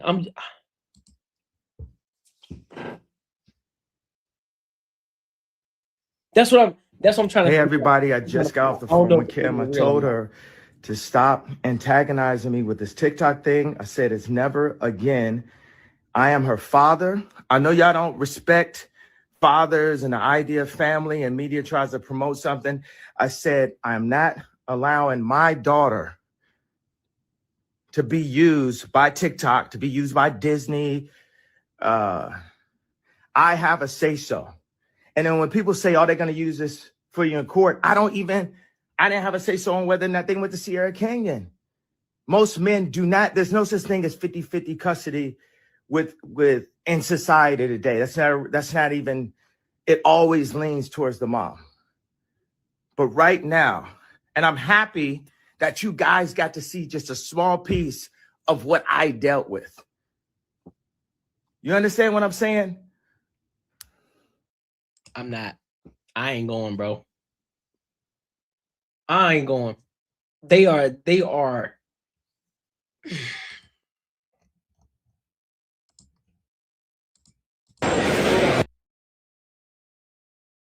Boy, if you don't get your arms off my man, if you don't get your arms off my 13-year-old child, dog, I don't care who you are. Don't put your arm around her. If you're gonna take a picture, stand right beside her. I don't care who you are, boy. You better put your arm.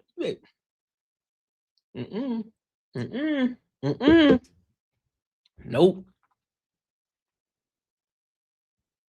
They tarnishing this kid, man. And this is another example. And again, let me go ahead and preface it by saying we understand that it's not all. Let me preface it again. It's not all. But in a lot of cases, this is what happens in a single parent household, man. I don't know who that dude is. But this is what happens. This is what happens on a consistent basis when the father, when the active father, when the father who wants to be in their child's life and who wants to be an active father, there's a difference between how that kid is represented versus how the kid is not. And this is a clear representation that her mother is not doing what she's supposed to do. She's 13, dog. My 13-year-old should not be looking like she's 20-something years old. I need you to be looking like a little girl. Because you're 13. I don't care about what was happening in the medieval times when, oh, you can do 13, dog. 13. There's no way. You got a lot of life to live. You're going to have plenty of time to be an adult. You're going to have plenty of time. You're an adult longer than you are a child. Embrace the childhood. Enjoy your childhood. You're going to have a lot of time to be an adult, man. And I think more parents need to teach their kids that. Listen, you're going to have a lot of years to be an adult. And there are going to be times where you wish you were still that teenager again.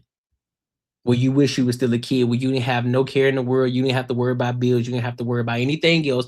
All you need to worry about is just being a child and enjoying your childhood.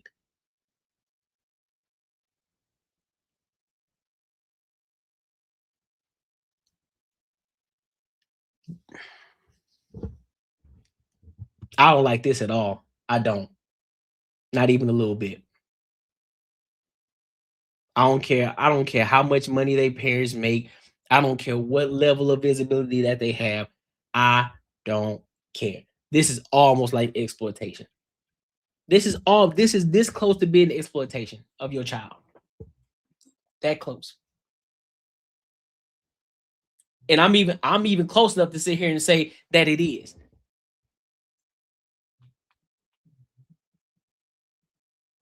Why you got 13-year-old around all these adults?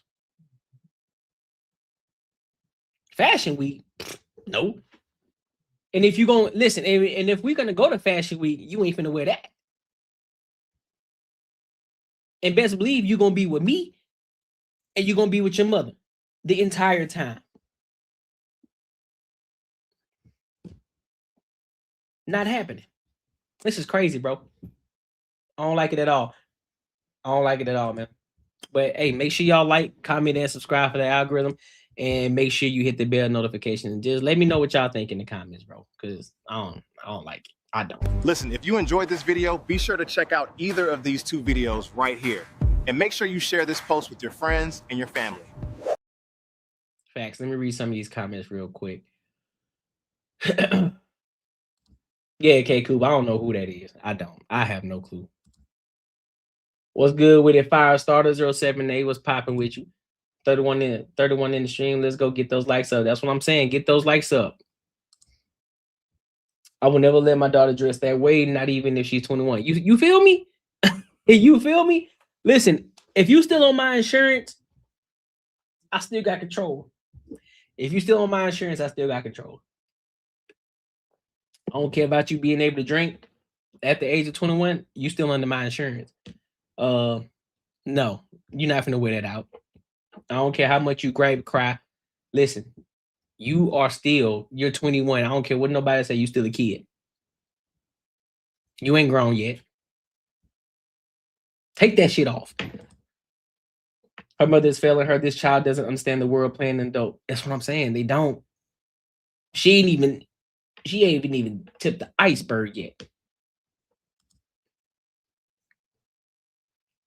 Now, the one, if I had to point to any of the sisters, right, who I would say that's remotely close to doing what they're supposed to do with their children, is Kylie. It's the only one. It's the only one. If I had to choose out of the sisters, if I had to choose, I'd have a choice. If I had to choose, I would say Kylie.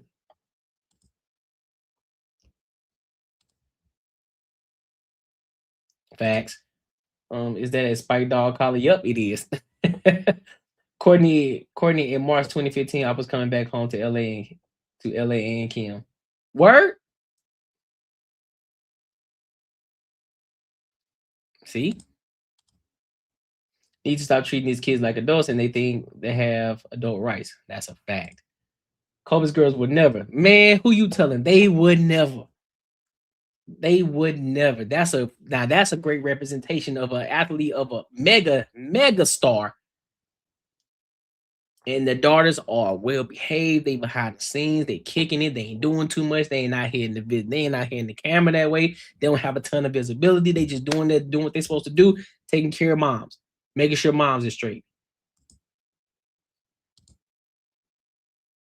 Kim left north in the stroller next to me while she was posting. For real? No, you should have took a picture of that. You should have took a picture of that. Not a single video of miracle on any Christian channel. Not a single video of a miracle on a Christian. Well, y'all be saying some random stuff. Y'all do. I'll never forget it. She left her child in the stroller next to the person, and she don't know why I'm posting. That's wild. That is wild. That's egregious. And Couples girls have been through real trauma, and they still out here acting out in these streets. So that's a fact. That's a fact. But yeah, man, make sure you like, comment, and subscribe for the algorithm. Make sure you hit the bell notification. Make sure you support the channel with the super chats, my good people. Excuse me. So I wanna switch over real quick because I thought this was pretty interesting. I came across this video. I didn't watch the full thing, but I saw the title. I was like, this might be something interesting to talk about. So their podcast is called the Bailey Wade Podcast. And this topic is more so about, he said he retired his wife at 31. They left corporate and the military life. So they were in the military, they were corporate America, and he retired his wife at 31.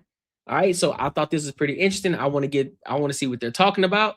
and then I will give my thoughts and opinions. Now, this video is a little bit lengthy, so we might be jumping around just a tad bit. All right, so let's go ahead and get into it.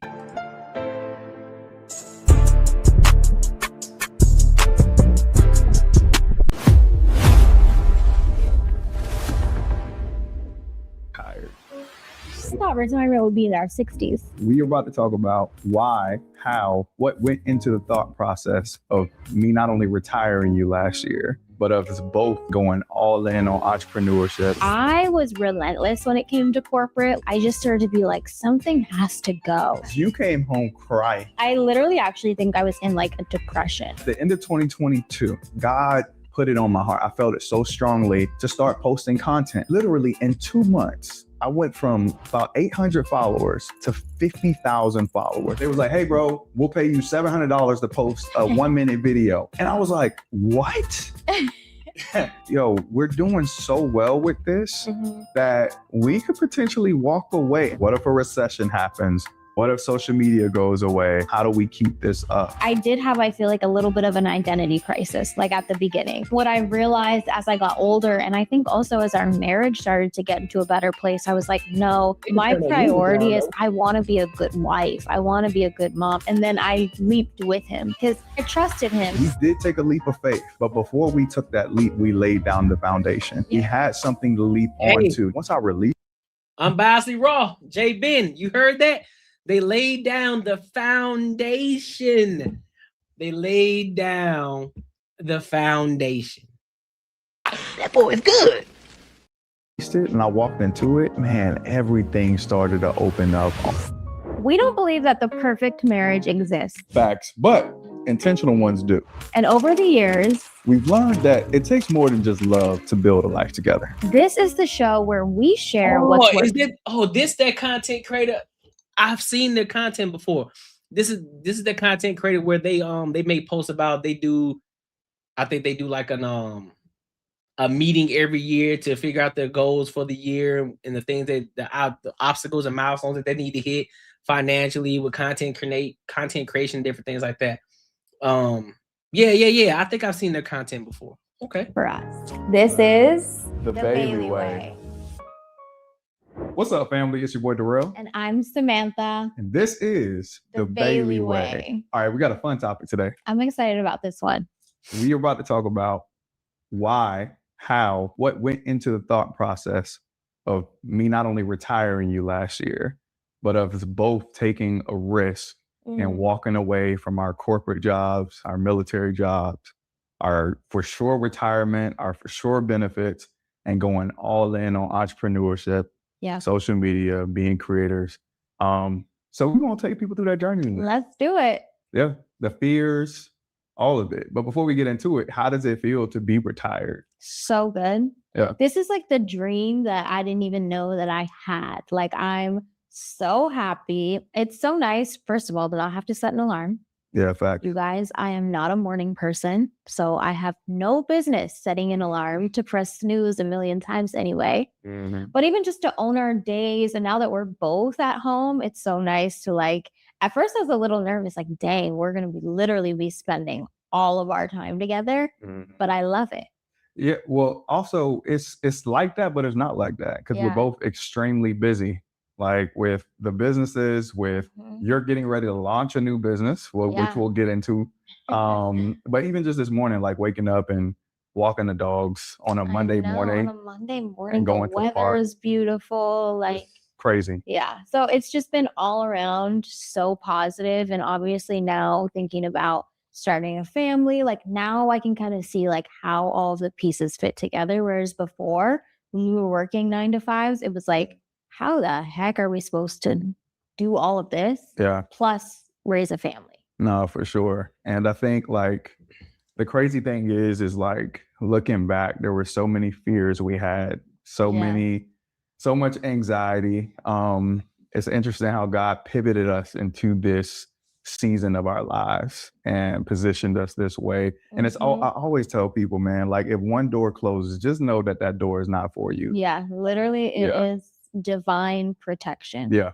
So, okay. All right. But let's take it back because now we're in a position to where we are doing really well on social media. We're doing really well with our business. We own our time. We're traveling more. We're doing a lot of speaking engagements. We're living a life that we did not see for ourselves right now, that we didn't see this coming. But let's go back to the start, because this was not the plan. This was not the plan. Like I said, this is the dream I didn't even know I had. Yeah. I thought retirement would be in our 60s. No, facts. Yeah, exactly. So let's go back. We met online. We talked about all that good stuff. When we finally moved in together and we started our lives, we both had a very clear direction. I was going to do 20 years in the military, and you were going to climb the corporate ladder. But I want to ask you this. What was that beginning journey looking like for you? Like, what was your mindset? Like, take us through. Let's start there. So I finished my bachelor's. I did my bachelor's of public relations, and my goal was like, I just want to work for a huge corporation and climb the corporate ladder. Like, you know, I wanted to be the chief marketing officer of like some travel company. And I was like, you guys, I was a grinder. Like, I was relentless when it came to corporate. Like, I was like the star employee. Like, my bosses loved me because I was just such a hard worker. And so when I finished my co-op at the Better Business Bureau in Nova Scotia, a position opened up at the perfect time in Tucson, Arizona. So I basically just went from Nova Scotia, started working at the same business in Tucson. And let's give context though, because this is at a time where I had just gotten my job and my location in the military. Yeah. And you were getting ready to move from your home country in with me. Yeah. And so God aligned that perfectly, because we did not know where I was going to get stationed at. We got stationed in Tucson, and by happenstance, or by the favor of God, as I would put it, the same job you had in Nova Scotia during that time was available in Tucson. So I had applied for that job. It was for a communications manager or specialist or something.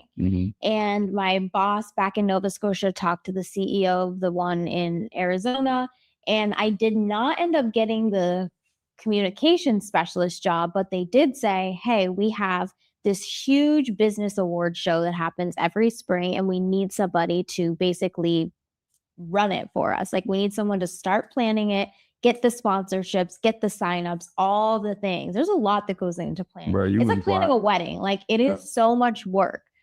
I knew nothing about Tucson, no one in Tucson, but I was like, absolutely, I would love to. Like, let me just get my foot in the door. This would be a great way to meet people. And it was a contract position. Now, the only thing was, because I was moving to the States and I was going through my immigration process, I could not get paid. And so for 4 months, I worked every single day, Monday through Friday, 9 to 5, planning this award 9 to 5, show. no ma'am. No, I remember coming home, you were still working. Yeah, I was like, I really just wanted to do a great job. I would have meetings all over the city, like with different businesses. We had one car, like, and all for free. All for free. I did it all for free, but I worked so hard. And anyway, that award show ended up being amazing. But what happened was, it was a contract position. So at the end of that contract, when the award show happened, I needed to get another job. And by that time, I finally had my green card and I could work. And so this position came up, and it was perfect for me, also in Tucson. And it was for a huge, I'll say, telecommunications company. And it was for their public relations team. Yeah. So I applied for that. We were so excited when you got the job. We were so excited. Because how old were we? We were 23? No, this was the same year we got married. I got that job. So we were 22. So 22. Yeah. And I remember being like, $48K? Like, I'm going to make $48,000? And I was so excited. So I applied for that job and I got it. Yep. And I felt like my dream was coming true. Like, I had finally landed this big like corporation, this big corporate job. And all I was going to do was climb the corporate ladder. So I would be like part of all of these clubs at work, and just like, I was like the best one on the team. I was like, I'm going to outwork everybody. And I did such a good job. Do you remember we would drive up to your actual job and look at it before you even like started on day one? And I would just look at it and be like, I'm going to work there. Like, oh my gosh. Okay. So, I worked really hard in that job, and I loved that job. Like, I had so much fun at that job. But about 2 years into that position, they were like, hey, we just built this new like skyscraper in, another city. It was actually in Philadelphia. And they were like, we're relocating the team to Philadelphia. We'll pay for everyone's relocation, but basically we have like in 3 months, I think this was anything could happen. Because you put your whole life and like it's over. I felt like the rug was just like pulled. Tucson to work for them, but she will work until her eyes cannot stay open anymore. Like all day, every day at that, because there was a company posted a job they needed a recruit. Got it. Even through to the end, to the very end. Like you put everything. When we first moved in together, we were actually staying with a friend on base while our apartment was getting ready to be. I forgot about that. Yep. So we were staying with a friend on base. Your friend. I had just met her literally as I was moving into her house. It was funny. It wasn't even a friend. It was just like, it was an airman who was helping us out. You know what I mean? And so at that time, now look back, like that family ended up being good friends of ours. But we were living with that couple on base until our apartment got ready. And at that time, let me see, man, my paycheck, I kid you not, every 2 weeks was about $500 every 2 weeks. I remember. So we literally like $500 every 2 weeks. And maybe more like 800, somewhere around there. And so we got our apartment, moved up to Dove Mountain. We're living in our apartment together. And my focus at that time was to do a 20-year military career and retire. Because the whole point of me joining was because I came from so much instability that the military was a life hack for me. It was stability. I was never gonna miss a paycheck. We was gonna have health insurance, all of the benefits, like the VA benefits, all this stuff. So my goal was just to climb the ranks. And so I was going after every club that I possibly can. I became the president of the Booster Club, the vice president of the ACE Council, which is the Airmen Committed to Excellence Council. Then I became the president of the Airmen's Committed to Excellence Council. Every weekend, Darrell would be like volunteering for this, leading this, planning that. Like you were busy every weekend. Every weekend we was out there grinding. And so in the Air Force, in order to make rank, you have to test. So a part of it is how you show up in, your esprit de corps, right? Like your motivation, how you're showing up at work, how you do your work. And then the other part of it is testing your Air Force knowledge, how well you know the history, how well you know the job. He was in the Air Force, I was constantly like studying. And so and then, then I became an NCO and I had recommendations. I was busting in. And so people were like looking like, who is she talking to? Right? And dudes on the court. It was crazy. Yeah, I just walk in and I'm like, the only woman. I'm like, babe, wait, come here. And I think before he even got over, I was like, you got it. But everybody was staring at. So people were looking at you like, oh Lord, who baby mama done ran in here? Who baby mama? Hey, somebody in trouble. Bro, you got this 5-foot woman running into the gym, jumping up and down, talking about, hey, you got in. And so people were like looking like, who is she talking to? Right? And I didn't realize, you know what I'm saying? And then a couple of my guys were like, hey, bro, that's Samantha. And I was like, what? So I turn around and see you and you're over there crying. So initially I'm like, exactly. See, I was waiting for somebody to catch it. I wasn't going to say anything yet.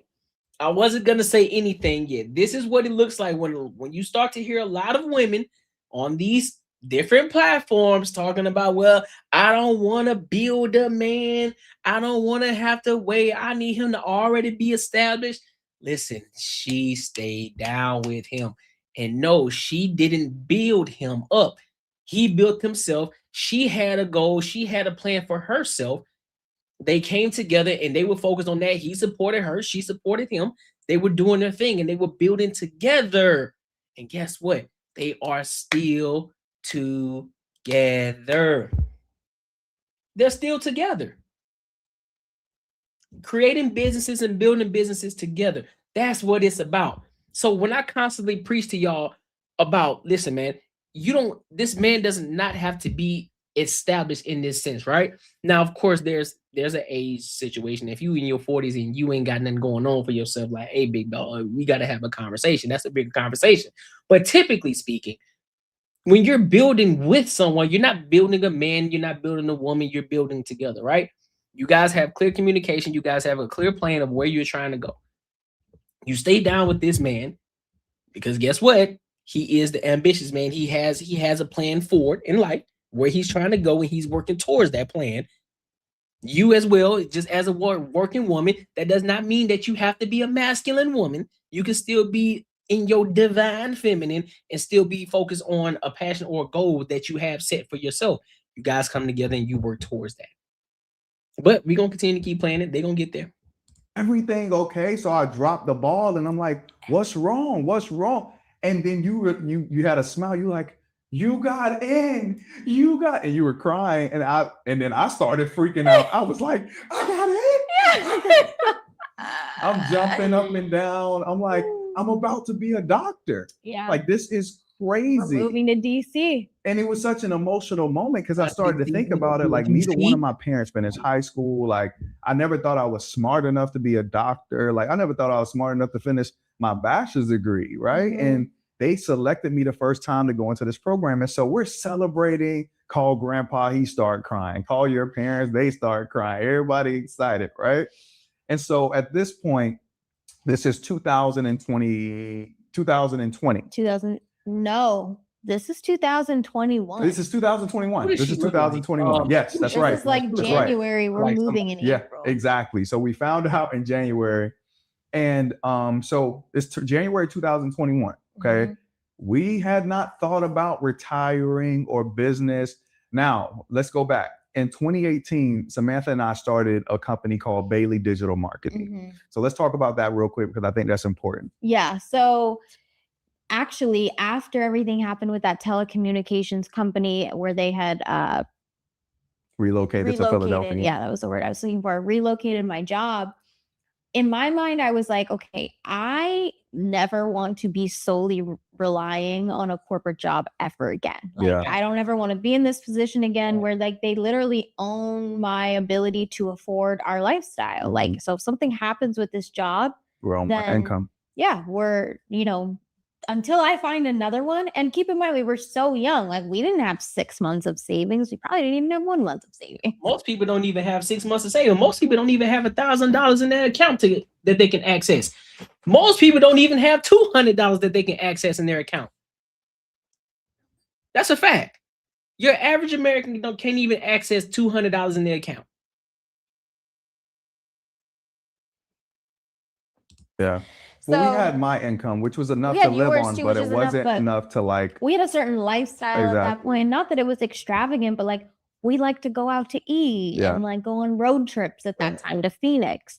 And so. And I was only making like 35, 40K. Shout out to AZ. And so I was like, okay, we're going to start a company. Let's start Bailey Digital Marketing because we had actually had a client come to us. They were a custom home builder. And they're actually still our client today. We love them. They've actually become like family to us. And so we started our business, took on that client, and then it just started growing. So that was always something that we were doing on the side while we were pursuing our corporate careers. Yeah. Yeah. So that was there. We had probably by the time I got accepted into my program, we probably had like 4 or 5 clients with that going every month. Mm-hmm. And so that was in place, but we had never considered like leaving our jobs and going all in on business, right? Okay, so now we're to the point where I'm accepted into this program. Now here's how God works, because I think this is pretty cool. We were in a position to where now Samantha could move from Tucson with me to DC without giving up her job, which is not common in the military, right? Because typically, if you move, then your spouse has to leave whatever job they're at so your whole family can move. But you didn't have to because COVID was going on. COVID was going on. That's right. Shout out to COVID. Well, no, not shout out to COVID, but for shout this out situation. To COVID for that reason. Yeah. No, actually, I had COVID a few times and horrible experience. But I will also say, because I need to give credit where credit is due here too, the person you report to in corporate changes the whole experience. Because I had a boss come in probably around 2020, 2021. Yeah. Regine Janvier. who was still a great friend to me. And she was my boss at the time, and another Black woman. It was actually the first time I had worked in corporate with another Black woman. I remember how nervous you were about I was so nervous about her coming in as my boss because I didn't know if it was going to be healthy or if it was going to be a competition thing. Yeah. It ended up being the best, like, boss and employee relationship ever. And I just want to clarify real quick. It wasn't that she was nervous about working with another Black woman. She was nervous because oftentimes when us as Black folks get into these corporate environments where we're competing for certain positions, or if you see somebody coming for your position, we end up getting sometimes this crab in the bucket mentality or this gatekeeping mentality. And it's very real and very prevalent. So you were blessed to be with somebody. I ain't gonna hold you. Hey, he cooking on that one. A lot of people, they get this crab in the bucket mentality. I'm like, listen, bro, what's for me gonna be for me. At the end of the day, I always keep my head on the swivel for other positions in regards to how I can level up and how I can get better, how I can improve in my skills, so that way I can continue to keep moving up. I'm not finna be stagnant, man. I don't like being stagnant. I don't like being stagnant at all. I don't. There's no growth in being stagnant at all. You have to continue to keep learning. You have to continue to keep growing. You have to continue to keep continue to keep building. That's how you make your money. That's how you make more money. That's how you level up. That's why we wear the earn not given shirt. You got to earn this. You got to earn your keep. You got to earn your keep, homie. What you gatekeeping for? Ain't no reason to gatekeep. Listen, whether you gatekeep it or not, if they don't want you there, guess what? They gonna fire you. So what's for you is for you. And what ain't, it ain't. It's not. Was like ready to pour into you, mentor you, pull you up, wanted to see you win. Yeah. So not only in the corporate environment, but in my personal life too. So I remember I told her, like, Terrell got accepted in this program. She knew you were applying and stuff. And I was like, Terrell got accepted. And I called her like after hours and we would talk on the phone just as friends. I told her the situation. And I remember she came back to me that same week and was like, you're going to be able to work from home. Like, don't worry about it. Like, she took care of that for me because I was so worried. Yeah. So, we moved to DC. Samantha did her thing. She found a property for us. We literally built our house in 2021. And we moved in like December of 2021 into that house. Started my program at George Mason University through the Uniformed Services University of Health Sciences here.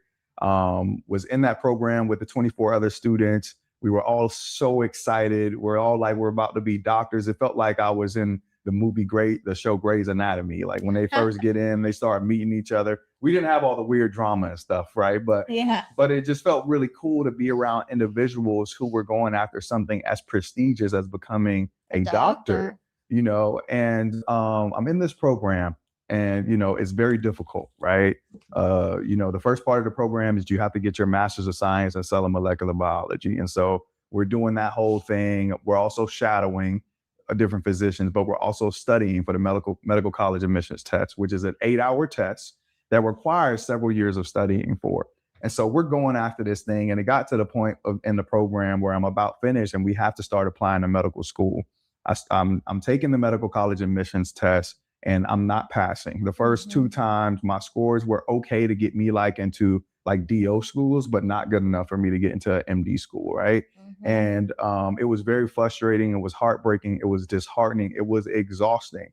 The third time, though, you did get the scores to get into the schools. Yeah, for sure. And eventually was telling me too, like, Darrell, you need to start posting content again as videos. And your mom was telling me too, like, Darrell, you need to start posting content again. And so I started posting content on social media in like November of 2022 or 2023. It was one of those years. 2022. The end of 2022. And when I started posting, it literally in 2 months, I went from about 800 followers to 50,000 followers. It went crazy. Everything I would post, it's almost like God touched the algorithm and said, we're going to push this out. And I would be getting messages from people all across the country like, hey, bro, you just saved my life. And at the time, you weren't even posting lifestyle stuff. It was literally very like, Just sitting, dark background, talking head. Yep, talking head content. And I would be telling people, hey, like, you're gonna make it through this situation. Whatever you're going through right now is directly connected to where God is taking you. Like, I will be pouring into. Meanwhile, you were going through your own challenges, and I was going through my own stuff, right? And at the time, and my job was still as toxic and hard as ever too. It was a mess. It was a dark time. Yeah. And so as I'm posting content now, mind you, I don't know nothing about no brand deals. I don't know nothing about monetizing social media. I don't know anything about this stuff. And at the time, we got reached out to by this personal care brand company in like December or January of that year. And I remember being like, I wonder what they want. And they was like, hey, bro, we'll pay you $700 to post a 1-minute video. And I was like, what? You gonna pay me what? $700 to post a video, right? And so I get this brand deal, I post a video, it does well, and so, but the rest of that year, there wasn't really any brand partnerships or anything like that. Mm-hmm. And I'm still posting and I'm growing, and I reached about 100,000 followers at the end of like 2023. Yeah. And at the end of 2023, I posted in my stories that we was doing our annual strategy meeting, how we sit down and plan out our lives, right? Mm-hmm. And all these people started messaging me like, hey, what are you guys doing? What's this thing that y'all are doing? And I'm like, people are interested in this. Maybe next year I'll post it as that was 2022. 2023 is when you posted the one that went viral. Are you sure? I'm positive. Are you sure? Yeah. No, I don't think so. And I think you can sense it too, though. Bull City. I think you can sense how genuine he actually is, regardless of he even said himself he was going through his own struggles in life, but he was still pouring into people, and he was coming from a genuine place. It wasn't coming from a place of I'm just telling you this. I'm giving you this fake positive talk, so that way you can like my video, or that way you can get comments, or I can grow my followers account. I think in situations like that, I think when people are giving those talking heads like that and they're positive, I think they're more so talking to themselves, but they just put it on camera. Because I know a lot of times when I'm talking to myself. Y'all might be thinking I'm talking to y'all, but I'll be talking to myself. But it can come off as I'm talking to everybody else out here. I can be talking to myself when I'm talking about how great the Courtnee Edgar Show is going to be, how dope we're going to be when we're growing, we're building, we're focusing on different things and how we're going to improve, how we're going to get better. A lot of times I'm talking to myself. That's motivation. That right there, when I'm telling myself, I tell myself that all the time. When I'm driving in the truck, when I'm headed to work, when I'm taking a shower, when I'm brushing my teeth, I'm constantly saying that. I'm constantly putting that information out there. That's what I do. And so I think that's the place that he's coming from as well. Is genuine. And he truly believes it. And so therefore he talks about it, and the people actually relate to it. People gravitate towards it. So yeah, you're right. Because the end of 2022 is when I started posting the that's when talking head content. The end of 2023 is when I posted that in my story. No, 2023 went viral. That's when we were in Disney. Oh, you're right. Okay, you're right. My bad. You're right. So 2023, you're right. 2023, it went viral because I was towards the end of my program. Mm-hmm. That's right, because this is how God works. So that video goes viral, reaching millions and millions and millions and millions of people. I mean, I think it totaled out at like almost 30 million people across all platforms. Mm-hmm. And we were getting thousands of messages from people across the country and the world asking us for our spreadsheet. And that month, in December and January, we made more money than we had ever made in the year before. We made about, $130,000 in a matter of 2 months from putting out that spreadsheet. Mm-hmm. And so now we realized we had another business. It just kind of fell into our laps. Yeah. And the impact I was having just by talking to like men, a lot of husbands were hitting me up like, bro, like the way you plan with your wife, the way you're intentional, the way you are like really putting forth effort to lead your wife. Like I was giving the game to all these guys like, yo, this feels good, man. This feels really good. And I'm helping all these people. We're making money. Now we're doing the webinars, and on the webinars, we're making more money. And then also as we're doing this, and as this is growing and becoming a movement, because we got, Daily Mail reaching out, Business Insider, Yahoo Finance, all these different business and finance outlets interviewing us and all this stuff. Yes. We're also getting out brand deals. We have, these different brand partners. We got personal care brand like like Dove and Gillette and Old Spice and all these different brands, but we also had Industrious reach out. Industrious said to us, hey, we'll pay you guys. What was it? That's where we were doing our meetings. That's with when we were doing our whiteboard and meeting, yeah. stuff. And How this much? was the biggest amount of money we had ever seen. They were like, we'll pay At that time. $13,000 Yep. for 3 videos. At $13K for three reels. And we were like, wait. You know, and that was our first big brand deal, right? And this was all during the year 2024. And so I think that year we probably did about maybe 100K in brand deals, maybe a little bit over that. Yep. If you ain't doing content creation, man, I don't know what y'all doing. I ain't gonna hold you. Now, some people, they just aren't made for it. They just aren't made for the camera. I understand that. But there's a lot of money in content creation. Now, I know they started a while back, right? They started a while back, 2021. Pretty much around the same time when people were really heavy on social media too, right? But I'm telling you, bro, there's a lot of money. There's a lot of money when it comes to content creation. Now, mind you, Instagram is different than YouTube. YouTube is different than Kick different than Twitch and all these different things. And I think the algorithm works different across the board, right? So I think they got maybe 5K or something subscribers on YouTube, but on Instagram, if they aren't at 1 million followers, I'm pretty sure they're close. So it does work different, but I'm telling you, there's a lot of money in content creation overall. The main focus is making sure that it helps. It's transformational content. This is why people gravitate towards them, because it's transformational content. He giving out game. How can you move the needle forward? That's what they're doing. And so people want to attach themselves to that. He said,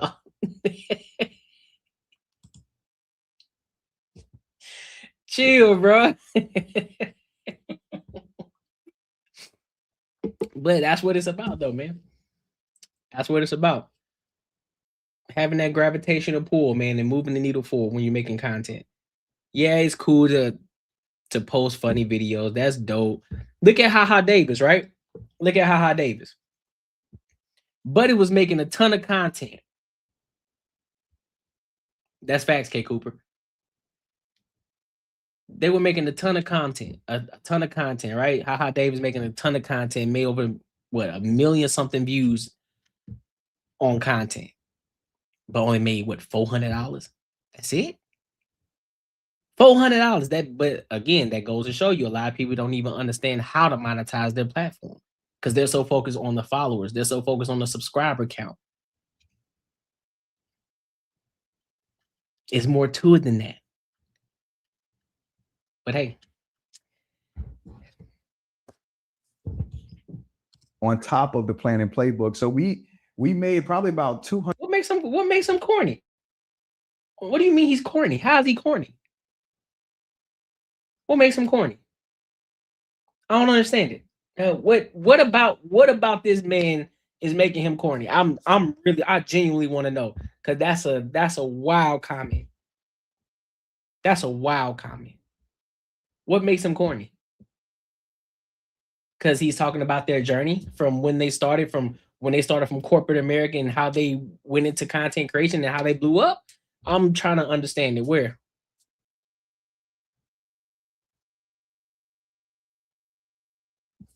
Help me to understand.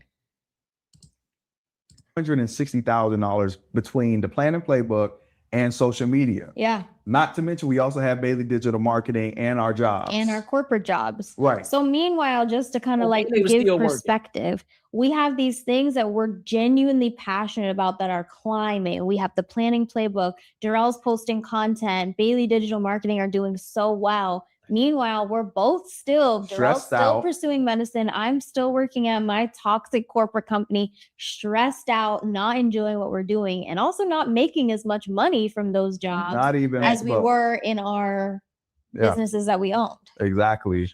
And it was crazy because I'm like, yo, we're doing so well with this that we could potentially walk away. And I was thinking this by myself. I hadn't had this conversation. I was like, we could potentially walk away from what we're doing because here's the thing about the program I was in. I would have had to complete 4 years of medical school because this was a post-bac program, not medical school just yet.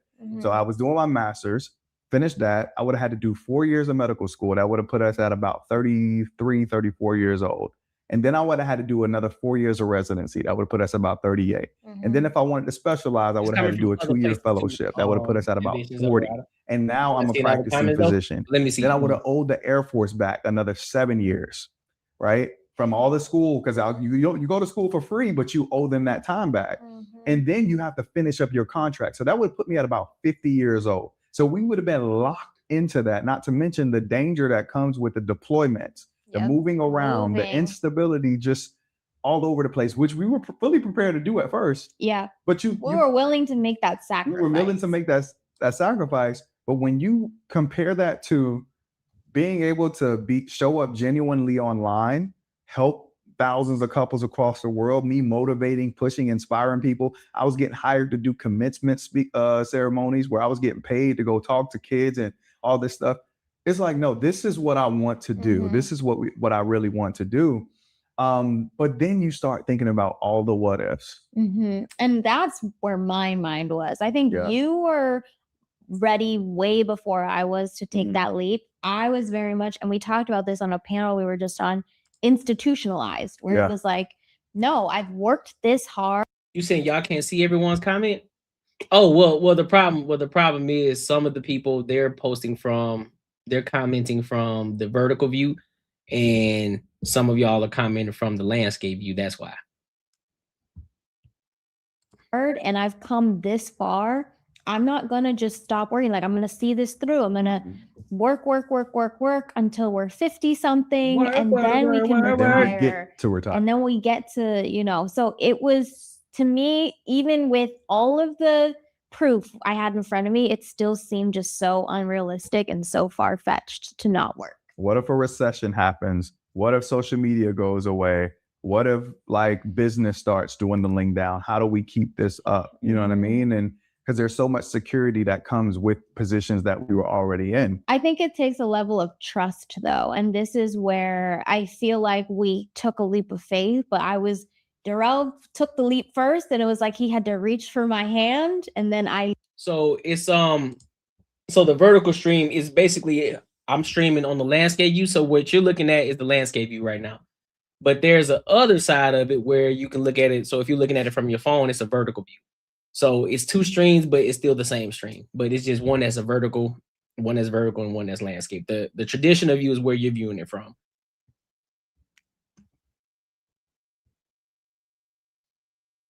Leaped with him but I trusted him, and I trusted that if anybody wanted to make sure we were in a good financial position, it was you. And so it didn't take that long for me to be like, okay, if you see it, then I believe in it. Well, I just remember thinking to myself, and it's funny how God will show you exactly where you're meant to be based off the frustration you have in what you're trying to do. It's like he was just showing me that's not for you. I brought you here for a reason.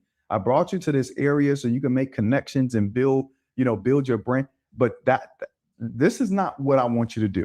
Because you remember those 2 scores crushed me because I could not apply to any medical schools. At least I tried to DO programs, but not MD programs with those scores. And so I was so depressed. I was so down about this, but at the same time, in this other life, I'm having all this success. We're making hundreds of thousands of dollars and doing extremely well. But I'm still trying to force this thing of becoming a doctor. I'll be quiet. In high school, I never wanted to be a doctor. In middle school or elementary school, part of me wanting to be a doctor was for 2 reasons. One, I had genuine interest in science and medicine, and I love helping people. But 2, I wanted to prove to every doubter and hater in my life that you're gonna have to address me as Dr. Darrell C. Bailey. You know what I'm saying? I think that's that little, we all have that little chip in our shoulder, especially the ones who are ambitious, who have a drive, who want to be as great as they possibly can be.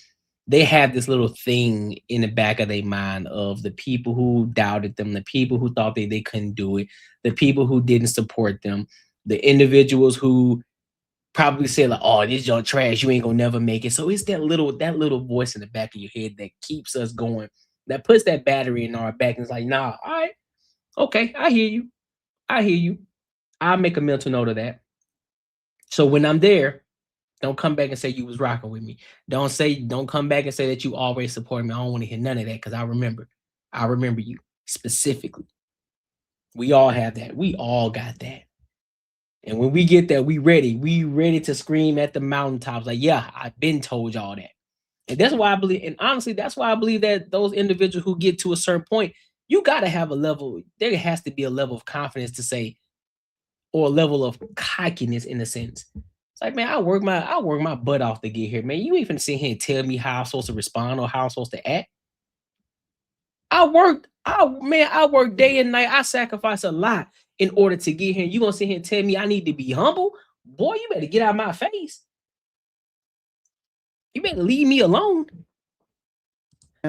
But that's not the right way to approach becoming in that career field. But you know what I've always wanted to do as a kid? I've always wanted to preach. I've always wanted to mentor. I've always wanted to sit down with people and help people and push people. And it's like God was showing me, like, I've given you the platform.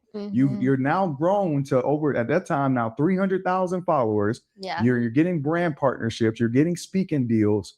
You're getting affiliate partnerships, and the plan and playbook is booming every year. And I'm like, it doesn't make sense for me to try to make this fit. So you know what I did? I called every mentor that wrote me a letter of recommendation. I had 12 letters of recommendation. And I call all of those doctors and I say, hey, y'all, this is what I'm thinking about doing. And I hope you're not disappointed in me, but I haven't even told my wife yet, but I don't think I want to do this doctor thing. I think I want to go and inspire the world. And all of them, without hesitation, Darrell, you are the type of person, one of them even called me a golden retriever. You are. It's like, they say you are the type of person that can succeed in whatever it is that you put your mind to. And all of them were honest. It's like being a doctor is one of the most challenging career fields, not because of how hard it is to get into, but in how hard it is to keep a personal life outside of it. The divorce rate is extremely high. It is really, really difficult to sustain. It's going to take a hit on your health because you come last in a lot of situations. Yeah, they had 500. He only had 560K followers on Instagram. Let me see, where's she at? And she at 59, and she at 59K.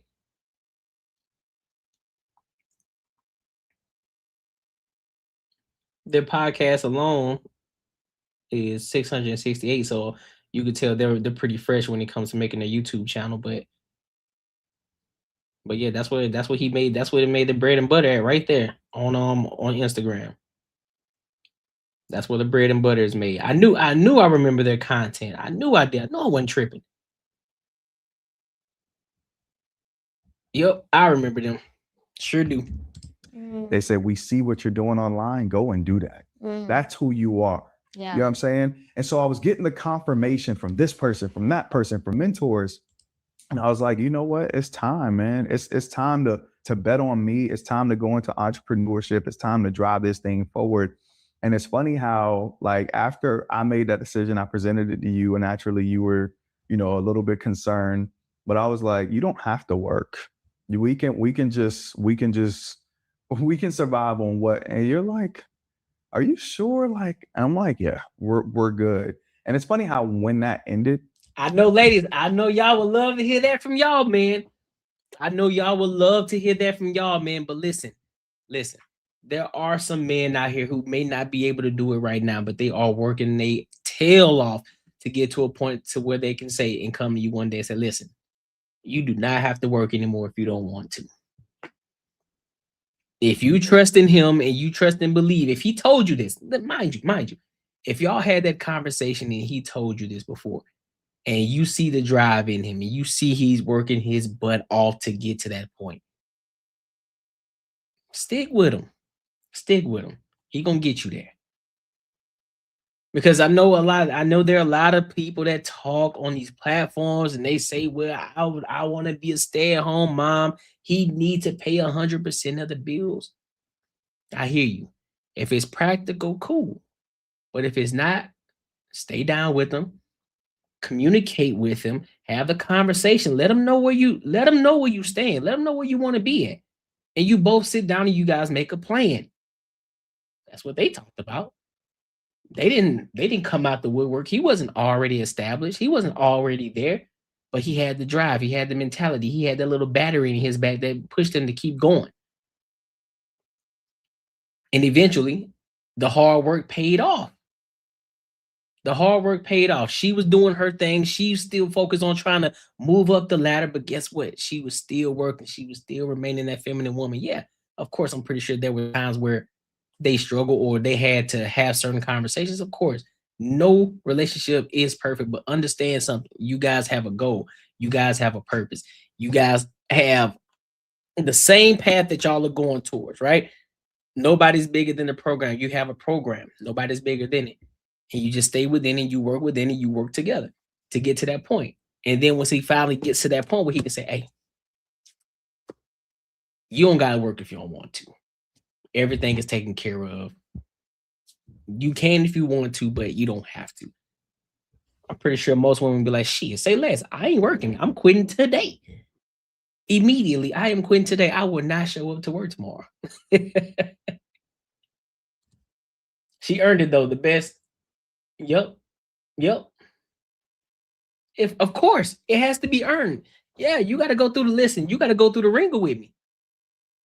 Because every man, listen, man. Because in reality, every man ain't making $100,000 a year, and even then, you still can't even afford to pay 100% of the bills. Because a lot of y'all upgrade y'all lifestyle with y'all income, so you still living paycheck to paycheck, even though you making $100,000 a year. So that don't even matter.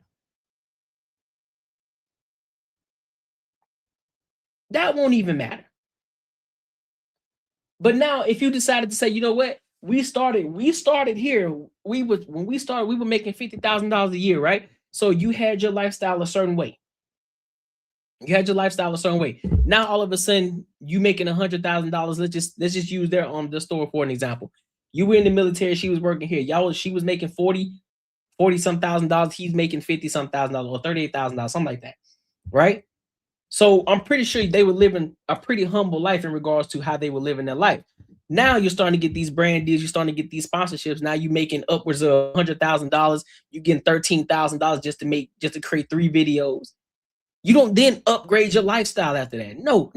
You pay off everything and you continue to keep doing what you're doing while still maintaining that same lifestyle you had as you were making $30,000 a year. And you continue to build your income. You continue to build over here. And then once you get to a space where like, all right, we're good. We done made the proper investments over here. We got a year's worth of savings stash. Now we can just focus on this work here. Now we can upgrade the lifestyle a little bit. Now we don't have to go into debt to purchase this new condo or purchase this new home or purchase this new vehicle. We can buy it cash if we want to. But most people don't live their lives like that. So women want these benefits off rip nowadays. Yeah, nah, they ain't getting that off rip. Bestowment. Hey, listen. I didn't even want to read it. Bestowment.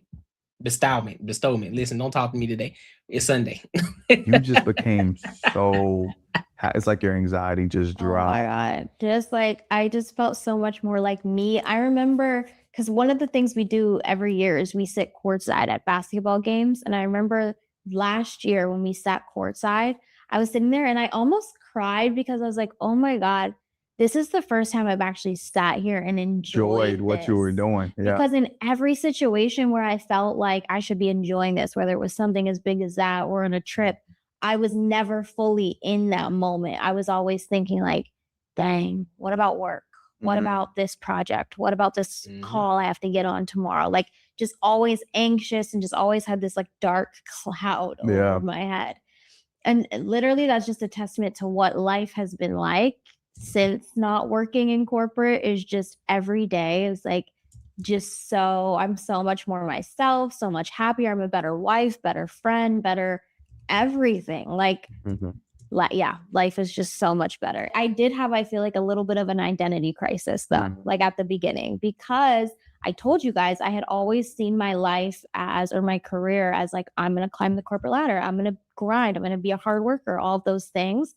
But what I realized as I got older, and I think also as our marriage started to get into a better place, I was like, no, my priority is I want to be a good wife. I want to be a good mom. And not that you can't be those things and have a corporate job. You can do both. And I really commend women who do.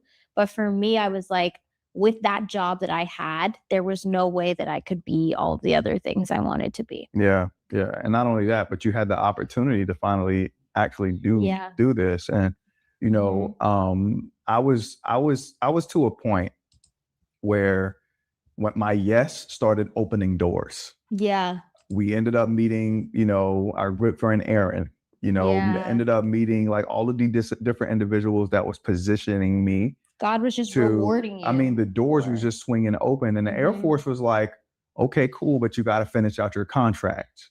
Right. And so in North Dakota. They were like, yeah, we about to move you to North Dakota. See, God don't play about me though, because I was in such the perfect position that the only way I would have to move to North Dakota is if I re-enlisted. And I wasn't about to re-enlist. I ended my contract. I say, I'm gonna finish out here. And so they gave him the orders 2 weeks after. He would have had to take the orders if you had gotten them 2 weeks prior. If I would have got them just 2 weeks before, we would have had to pick up and move to North Dakota just to finish out my career there. But I didn't have to. Thank God. So we were able to stay here. But man, like once I said, okay, once I released the control of judgment from my peers, like being in that program, like walking away, and because sometimes that's hard too. You know what I'm saying? You're thinking like, oh man, they're all about to go be doctors. What if this doesn't work out for me? And I could have been up there with them, you know, seeing patients by now. What's funny is all of them are graduating medical school this year, you know, and I'm like, man, I could have been with them and all these things. And so, you know, it was a lot of things that were coming up for me. But once I released it and I walked into it, man, everything started to open up. All of these doors started to open up. And now that I'm fully out of the military, my last day was April 12th of this year. It's like God was like, okay, now you're free. I got this conference hit me up, that conference hit me up, this place. We want you to. Man, listen, bro. First of all, shout out to him. Shout out to him ultimately, dog, because that's pretty dope. That is pretty dope. Many blessings to them in their future endeavors. You know, now that he has released that position, that military position, now listen, floodgates all the way opened up. And that's one of the things that one of my good friends, he told me as well. He's like, listen, man, I know you got your job right now. I know you're working your 9 to 5, but I'm telling you, when that job removes itself from you, or you remove yourself from that job, the floodgate's gonna open up for you. I said, yeah, it will. It will. I said, in due time, man. But there are certain things that we got to take care of first before we can do that. Certain things we got to do. Once that happens, oh, best believe it's up. Best believe it's up, man. Shout out to them in their relationship, though. Shout out to him. Continue to keep pushing, big dog. Her, continue to keep doing what you're doing. Continue to keep being that supportive wife, but also continue to keep getting to your bag too. That's what's up. I definitely pinned their channel in the description as well, in this video as well. If you want to go and watch the full video, because I did skip it. I did skip certain parts. So go check it out. Go check them out. It's pretty cool, pretty dope. But let me know what y'all think, man. Let me know what y'all think in the comments. Listen, if you enjoyed this video, be sure to check out either of these 2 videos right here. And make sure you share this post with your friends and your family. All right. So now we gonna shift gears just one more time, because now we about to get into a little bit of degeneracy. Kind of degeneracy. A little bit. We're gonna go back to this topic that we talked about on Friday. And shout out to Five Brown and Real Life PJ for pulling up on us, man, on Friday night. They came through, they kicked it with us for a hot minute too. I think we were on live for about, how long were we live? A smooth 6 hours. A smooth 6 hours, bro. But it was fun. It was fun though. It was fun. Let me put this in.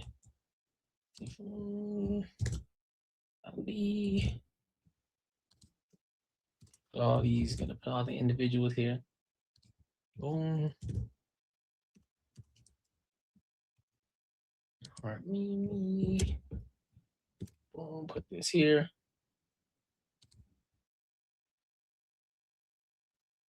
All right, bet.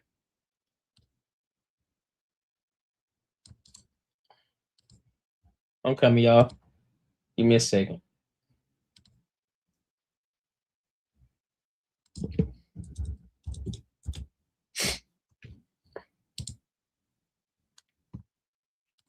I bet. There we go. Yeah. Friday was dope, man. Friday was dope. I genuinely enjoyed Friday. It was pretty fun. It was pretty dope. All right, so let's get to this last topic, man. Like I said, we talked about this one on Friday, but I wanted to address it personally myself again because there's a lot of conversations that were had in this video, and I think it's pretty interesting. So, but shout out to Team Fatty. Shout out to what they're doing over there. You know, they be having some conversations over there. Shout out to this platform. All right, so let's go ahead and get into it. Let's rock it.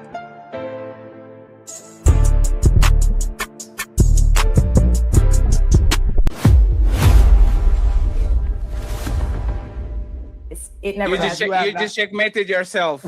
Speak better, and that's why you went to Thailand. Thank you very much. That's all we did. Like literally, if you are not the woman I want, and you are right here, but the woman I want is right there, I'm going right there. You literally said go to the woman you want. Of course. So also, but not only that, Sums. I have no, Sums. Guess what you didn't do? You did not tell Ali what you bring to the table. And I would like to all the sisters that believe that you deserve marriage now or because of your expectations and standards that's now elevated, and you found God as well too, because all y'all found God, right? Always find God. I am God. I am God. Yeah. So again, God. Why is it? Never mind. Oh, we'll get to that later. Oh, y'all God. We sure will. I got it. Always. All of us. Sums. Why should men marry most of today's women? I do think, just like any adult, because, okay, actually, I want to get to the central belief I have is also date within your tax bracket, everyone, men and women. So I'll say that. You can go down within reason and you can go up within reason, but you should be dating within your tax bracket. That's why the Thailand thing doesn't work for me. But to get to your question, I ultimately think that every working adult or every functioning adult should know how to cook and clean. So I think every woman knows how to do that. So if that's what you all are looking for, that very basic, the traditional sense of what a woman brings to the table. Most women know how to do that because they have their own homes and they must do it in their own homes. They know how to manage their lives. They know how to work. Most women have a uterus, I'm not saying all, and are willing and desire to procreate. She's going to, whatever you give her, she will multiply. If she comes home, all her skills that she has in the workplace translate into the home. So there's so much. The table. Right. The woman is the table. You're asking about brings so much to the table. When did the woman? Where are you? How?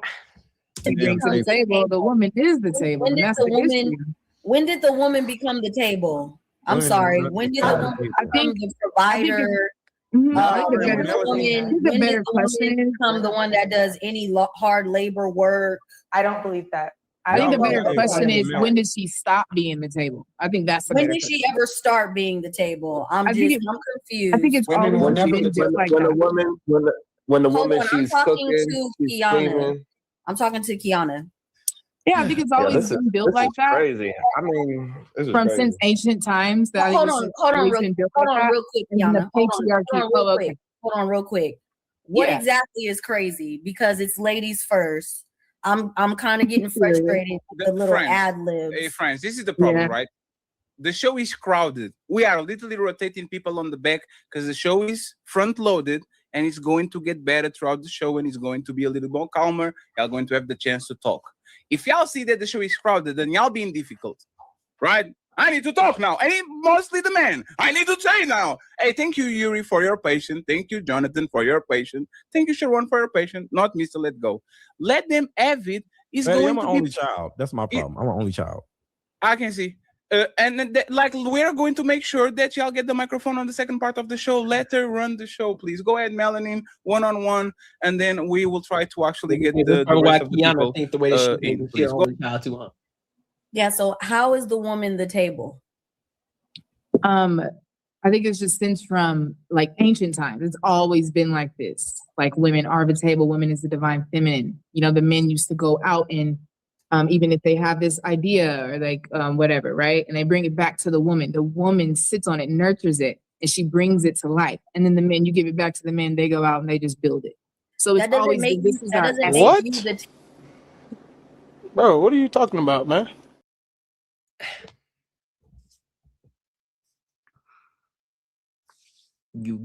A man brings something back to you, you sit on it and you nurture it, and then the man goes back out and he builds it. So what table? She didn't even ask the question. Here we go.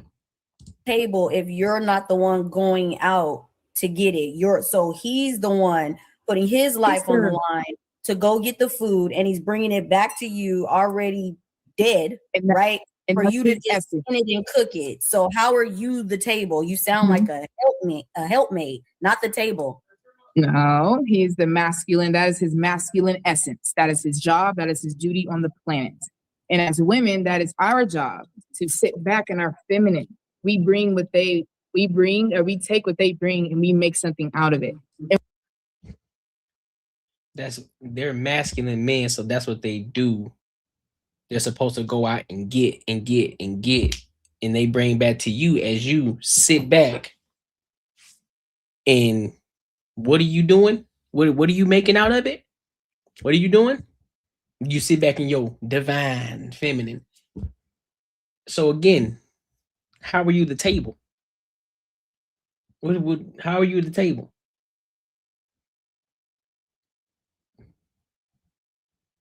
What are you bringing? What do you? No, and this is not a shot at women, but I genuinely want to know what makes you. How is this making you the table? Because just as the other shorty, who was just talking before her, she said that she believes that every person that's a functional human being should be able to cook, should be able to clean. They should be able to do that. So by that logic right there, how the hell are you the table? What other value are you bringing?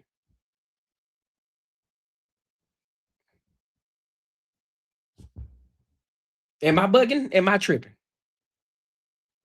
It's always the ones with the dreads, bro. It's always the ones with the dreads. Every time. It never fails. They always got dreads. It never fails. We're ordained for that. We're ordained to live softly like that. It wasn't until the patriarchy was created. That's what we're missing. I actually just built a course that's teaching you women about the patriarchy. If you're interested, hit me up. Talking about the y'all. See, this is why doing a live stream is so dope. This is why it's so dope. We just watched the video of a very feminine woman.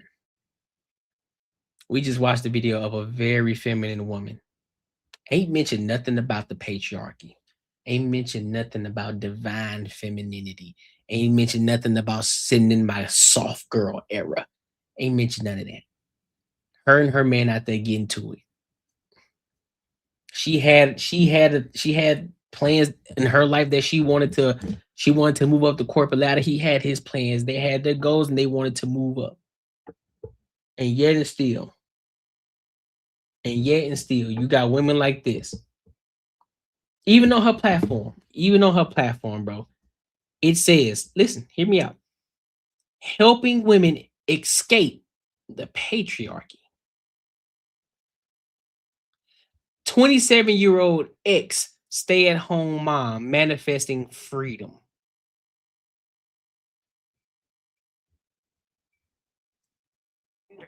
I'm annoyed. I have to deal with men who are toxic and who are haters. Who don't have children, their own children's best interest. I'm annoyed, of course, as any human would be. I mean, I've done daily work. I've done years of shadow work. So she on Instagram. But the patriarchy was a structure built for men to take that out from under women, to take that right that women have to rest in softness, right? And now we see women working. Now we have to convince people that we need to bring something to the table when we are the table and always have been and always will be. So it's our job as women to just stand in that. So it don't matter what the red pill, blue pill, whatever, I don't even know what all that is, but stand in your truth, ladies. Divine femininity. Okay. You want to learn more? Instagram. To me, you did not explain. And then she's trying why to the tell woman her is the table. You just strictly went into like that girl empowerment, give you encouraging words, but like you didn't say anything that made you the table. Everything you described was him first leading, going to get the food, giving the shelter, like putting his life on the line. That would make him the table. You are enjoying the fruits of his labor. But Yuri, go ahead, because you've been waiting for a moment, and then we can open it back up because I want everybody to speak. Yeah, the table is God, man. If they really want to play that game, the God is tape. The table is God, bro. He gives us the things in this world that we need. He gives us the trees to make a table. He gives us the trees to make chairs to sit at the table. Gives us the food that grows up from the ground, right? But you have to take care of that. You have to get the seeds. You have to plant the seeds. You have to harvest it. You have to harvest it. So again, you're here to be a helpmate. The women were not created first. So I don't know why they keep thinking that they are. You weren't created first. You come from a man's rib, right? You come from a man's rib. So therefore you are here to help.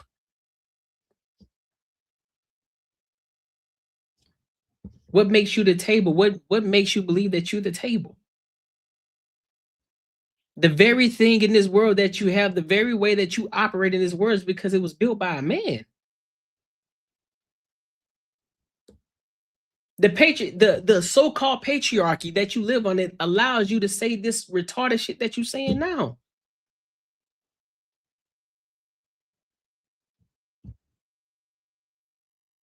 What do we? I think your mind might be fixed, sis, on that one. Like might be fixed a certain way, but it's equal. I don't think there's men and women are not equal. There's nothing about men and women that are equal. And this is why he had a better experience. I think that's the issue. That's why society fights each other, because we can't disagree that we're equal. But whose fault? Respectfully, whose fault is that? Women. Men. Thank you very much. Absolutely, men. Respectfully, I don't know you. Hold on. Yuri hasn't spoken yet. Go ahead, Yuri. Respectfully, I don't understand how you can teach and advocate and preach and promote to modern women, to the next generation of women like my daughters, about femininity when divine femininity, when in reality, if you want to get technical, first of all, I will challenge all day that women were never the table. Now, that doesn't make you less or lower than me, but you were never the prize. But that's where the issue starts. Is that comes from what? Is that a power play? Is that jealousy? I think it's Is true. that feminism? Hold up, let me talk. Is that feminism? Is that not being able to handle that we are the breadwinner in most scenarios? Look, I'm an Eastern European man. I come from a very traditional background. I'm a Russian guy. I got Ukrainian roots. I don't date Western women. I think not only are we in a gender war, but we are in a culture war. I think modern women today lack culture. So going back to the video that we saw earlier, respectfully to whoever created noise out of it, that video didn't move my needle. What does faith have anything to do with it? What does God and spirituality have anything to do with this man being sick and tired of the LA women, the Miami women, the New York women, the Vegas women, and wanting to just go have a good time in another country? What does the formalities or the politics have anything to do with it? Like, I've traveled the world, and I'll tell you, women in many parts of the world, it has nothing to do with the politics. It's a cultural difference, war that we are having. Women today lack culture. Now, what's happening? You got a bunch of these women who are passing that on to the next generation. I don't teach that to my daughter. I don't teach anything about feminism. I don't teach anything about boss babe, because I think that's all a fraud. I think it's all a sham. And I think that's where it starts. And there is a way to be boss while being feminine. And an area that I really disagree. Yeah, I disagree with that a lot of women today you see on Instagram preaching these nonsense courses about it takes me to bring out femininity. Garbage. You show up already feminine. You come feminine. Now then it's my job to maintain it. So if I don't know how to maintain it, that's where my masculinity is. Then we got a problem. Maintain it. Big dog. You and no, she's supposed to remain feminine all the time. Supposed to remain feminine all the time. But I get what you're saying. I get what you're saying. I'm tracking. That's what I think. So I don't see anything wrong with this dude went to a bar, tried to approach a woman. Yeah, so what? So is that entitlement? What's that arrogance? Why can't she engage in a conversation? Hey, how you doing, sweetie? Where you from? Where you grew up? What's your background? What do you do? What's wrong with that? No, I'm just saying that some people on this panel were talking mad hate about that. Why? Yeah, oh dang, that was a lot. Which part? That I think you may have missed it. I don't think we're anything wrong with him, and nothing's wrong with him going to the bars to talk to women, and she just basically gave that like mean girl look, basically. I mean, there's it's mean.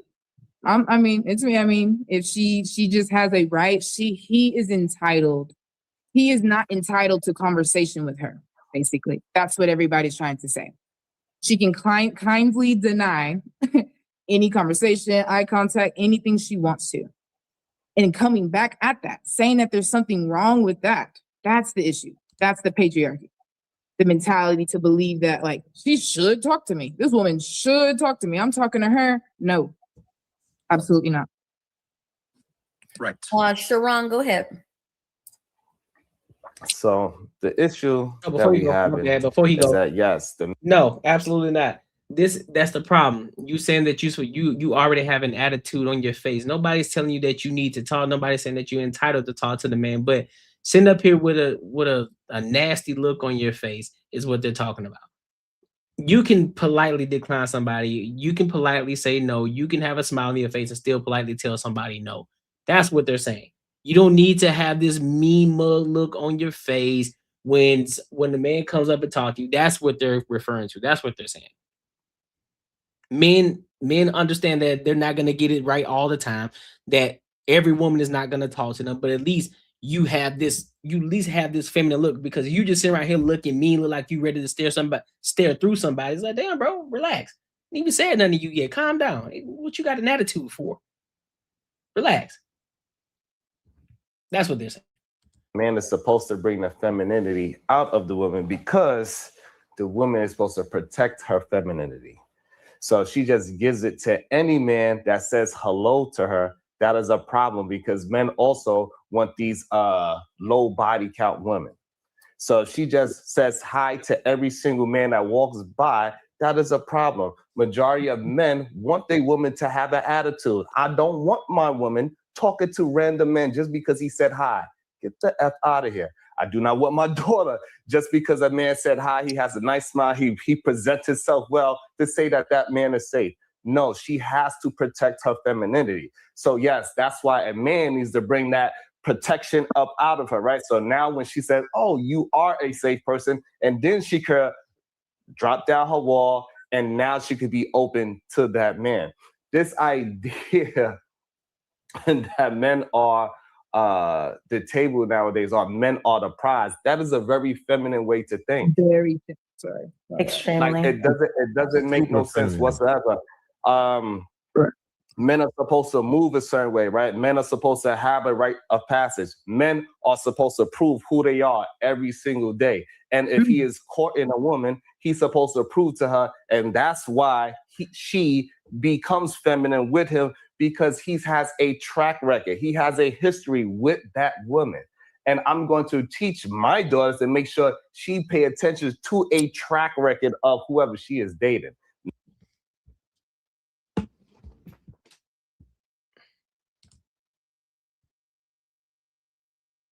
A grown ass goofy. Remember, I just told you, you that old gang. Boy, it's out the mud. We got Rashad McCown.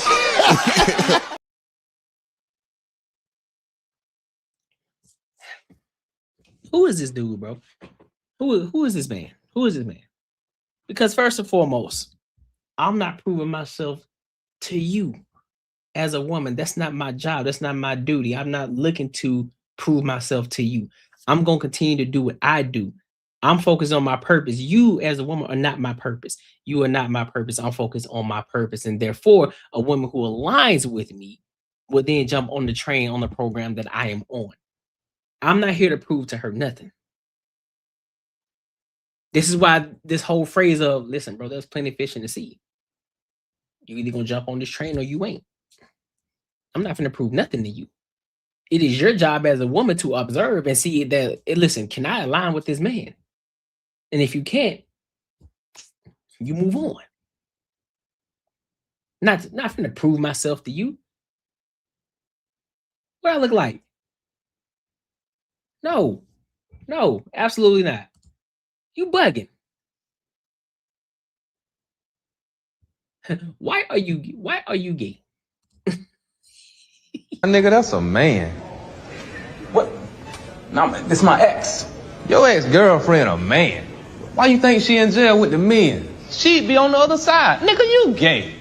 Not just be feminine to any man that says hi to her, because that is not a valuable woman to most. I guarantee you. And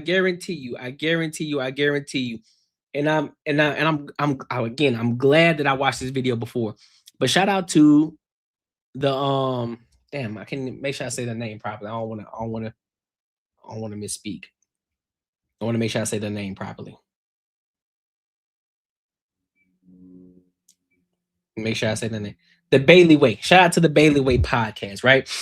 You mean to tell me that woman is gonna be mean mugging? She out in public or she kicking it or whatever. You mean to tell me if people are genuinely saying, "Hey, how you doing?" You think that she's gonna mean mug them? She not gonna say anything. Think she's gonna be a smart aleck? She's gonna be a smart aleck to all the men who may say hate her. And this is not saying that all men are trying to shoot their shot at her. But you mean to tell me that she's not gonna operate in her feminine because she has to keep her wall up as a woman? Come on, dog. You ain't living in reality, homie. You're not living in reality. No, you would teach your daughters to be feminine. That's what you're supposed to do. As a masculine man, you're going to teach your daughters to be comfortable in who they are. You're going to teach them to be a feminine woman, because guess what? You're supposed to be the masculine man. I'm not going to sit up here and tell my daughters, hey, I need you to keep a hard wall up all the time because these men are crazy. No, you can still be a respectable woman. You can still be a feminine woman, still know how to tell a man no, and he understands what that means. And you can do it as gracefully. You can still be as graceful as you possibly can. And they will understand that. You don't need to be a hard neck to get it across to a man for him to understand. Because 9 times out of 10, a woman who is worth her salt, a woman who moves in a feminine way, a woman who moves and she has this aura about herself, and you know she's an A1 woman because of how she presents herself, most men are going to be afraid to approach it. And not only that, they understand that they're going to have to come at her correct.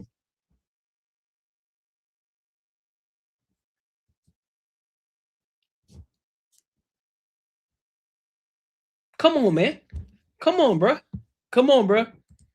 Men. Majority of women in these other places compared to America. So the issue we have is, so when a woman goes to another country, she will have the same complaint as here. She will have to take care of that Thailand man. And that's the same problem she's having here. She got to take care of that goddamn man over here, because majority of men are not able to take care of their woman. They need a woman to keep their family going. So it's a lot of men that have this boast about these ancient times where men was just in the goddamn in the fields and tilling the land and act like that's today. It is not today. This idea that they built this world by themselves is just not a reality. Y'all erase a lot of the women's history. But when we Okay, so tell me what bridges that women were building. Tell me what skyscrapers and streets that they were building. Tell me, what hard labor were they performing? What type of mining were they doing when they was creating railroads? Tell me that. I'm trying to understand the win. I want to know. I want to know. I want to know. I want to know. I want to know. I want to know. Nobody's erasing anything from women's history. We know there are women who have done phenomenal things in this world. But I guarantee they ain't the same one talking about that they're the table. There are a lot of women out here who get into it. They get into they bad, but they understand, but they still understand the dynamics of a man and a woman. They know their place. A man knows his place.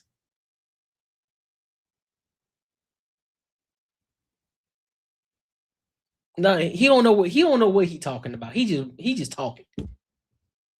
we start peeling back the onion and we turn this into a cry fest, we understand women was out there hunting as well. When that man was going on his goddamn horse trying to catch a goddamn buffalo for 3 weeks at a time, who was taking care of the home? Okay. So we got to start being more realistic, because these ideas that we having about men, nobody will want their daughter to date that ideal man. You be right there the next day like, hey, who you talking to? I raised this young lady. You can't talk to my daughter that way, but you would tell every man that he has some goddamn rights to a woman because he has a penis in his. What right? I didn't even hear Yuri say that he had a right to it. He just said, listen, there's no reason for you to have an attitude. There's no reason for you to have a guard up. I didn't present you with anything. I'm just saying, why can't you just be a feminine woman? That's all he's saying. He didn't say that he's supposed to, these women are supposed to talk to him. He didn't say that. He said these women operate different.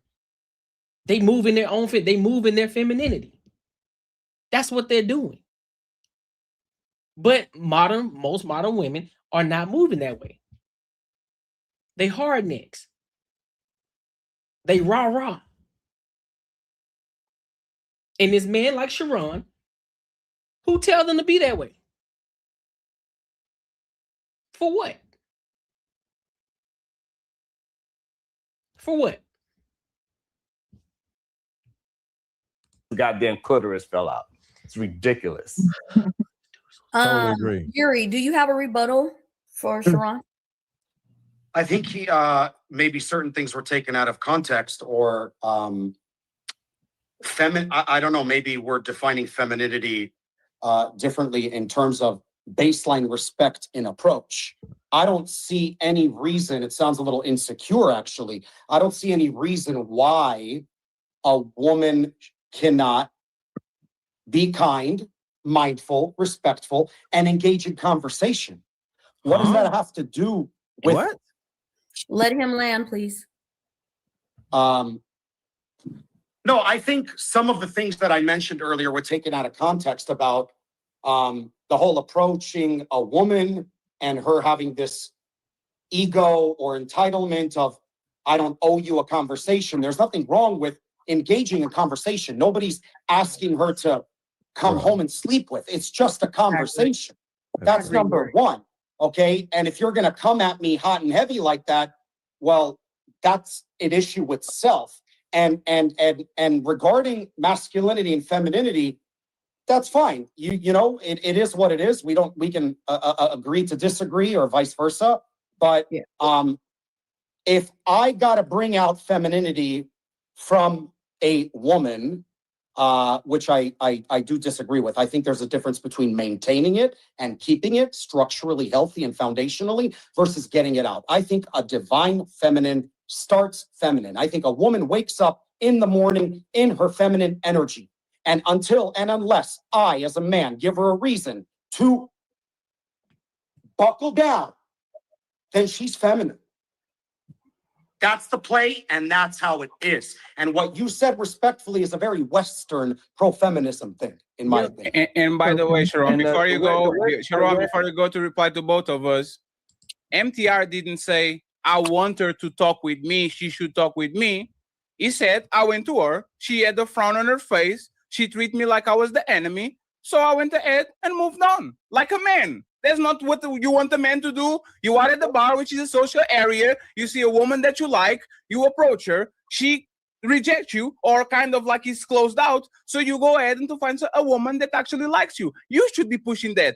That makes woman safe. That makes woman actually feel more comfortable being around men. You don't want a man to go ahead and to talk with a woman, and because he's closed off, now all of a sudden we have a problem because there's many that is harassing her, insisting, trying to get her number, and all women here on this conversation probably suffer from that. Men that couldn't take a no, men that keep going and going and going. If this man is dating woman and these women are literally closed out to him, and he's choosing to go around women that their eyes lighten as soon as they see him, where should he be, Sharon? Next to the woman that are closed out to him and don't like his advances and all this, or next to the woman that are very happy that they have an attention from an American man? Where should he be? So the problem with his no is that he looked at it as a negative instead of looking at it, that's her right to have the no. And so when he expresses it that way, he is presenting resentment, and other men are adding that resentment onto women that before they even communicate with a woman. So they have a predisposition moving forward. Instead of say, oh, this one said no to me, but I'm going to talk to the other one that is receptive, the one that did smile at me, the one that do like me, the one that is in my bracket, so to speak. That's the issue. And I also do find it funny that Yuri is from, he said he is Russian and he's Eastern European. He is from a country where the women are not known to be soft. They are not known to be cooks. He said his roots are Ukrainian. His roots are Ukrainian, but he lives in Russia. He's Russian, but he has Ukrainian roots. What they're known to be very rough, aggressive, and they want to be princesses. Is what they want to be. They just make sure they are skinny and they make sure they spend their man's money. They are not known for these goddamn homemakers. So I think that is very interesting and rich that he is trying to talk to us on our culture about Yuri, I got you. No, 1 second, Yuri, I got you. Hey, Yuri, you know what's funny about this? 1 second, Yuri, you know what's funny about this? Sharon had 150 million to choose, and he got a Russian wife. So he agrees with you. He had 150 million women to choose on the United States. No, hey, Yuri, I got you. I promise you, Yuri. This man for 3 years is the best taken care man on Fight Club history. He's right here. His woman comes in with some food. Baby, you guys, you need anything and all this. So Sharon, you need to shut the fuck up with that bullshit. Because you literally didn't pick the woman in Atlanta. You didn't pick the woman in New York. You went to go to Mother Russia to get the woman that Yuri is talking about right now. Hold on, Yuri. She got your ass. Damn, I should have clarified. Are we speaking objectively? Let me please respond to that. The problem is we talking about a culture. You talking about my personal woman. Those are two different things. Right. We talking about the culture of what he is talking about. And they culture of women is not a representation of what he is saying. We could all go through any Russian meme if you want to. Hold on. I want to clarify. I wasn't talking about Russian. I should have said I was Ukrainian.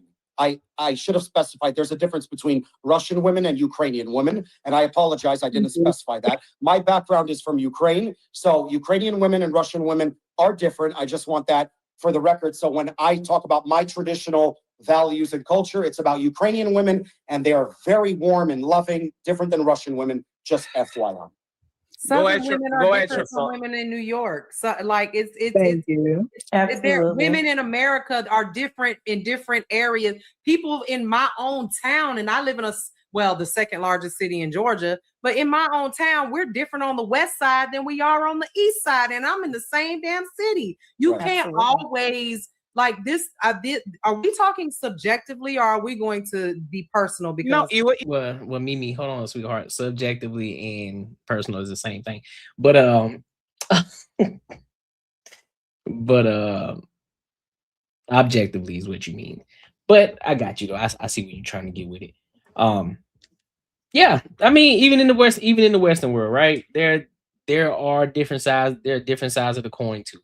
You got different areas where their women are soft. You know, a lot of people go toward they look at it as Southern women, right, versus Northern women or Eastern women or West women, right? Westernized the women on the West Coast tend to be a little bit more liberal, a little bit more free. Women in the South tend to be a little bit more Southern Belle, like, you know, more respectful, like, you know, more homegrown, if you will. Them East Coast girls, roughnecks. They're gonna tell you like it is. They're gonna call you everything but a child of God. Right? We get that, but also in each one of those aisles, there's still women on the other side of the coin. They're soft, they're feminine, you know, they're divine feminine women, right? They operate in their femininity at all times. We understand that, man. We understand that. But we're talking about as the culture as a whole. The culture as a whole is messed up when it comes to this propaganda, when it comes to this femininity, when it comes to this feminist mindset. The propaganda that's being pushed, women empowerment. Hear me roar. I can do what a man can do. I should be able to do what men do. But at the same time, because I can do what a man can do, I should still also be treated like a woman. No, it don't work that way. It don't work that way. There's double standards out here for a reason. Some that benefit men, some that benefit women. That's the way of the world. And you need to operate as such. But what we're saying in general, women need to start operating more in their feminine energy at all times. It's not a man's responsibility to make you feminine. You should already be feminine. Just like what Buddy said in the comment earlier. He said, I'm gay. I'm a gay man that becomes straight when women are in their feminine. Y'all see how crazy that would sound? It's like, oh, well, you're a gay man, but once a woman gets in her femininity, now I'm a masculine man. That don't make sense.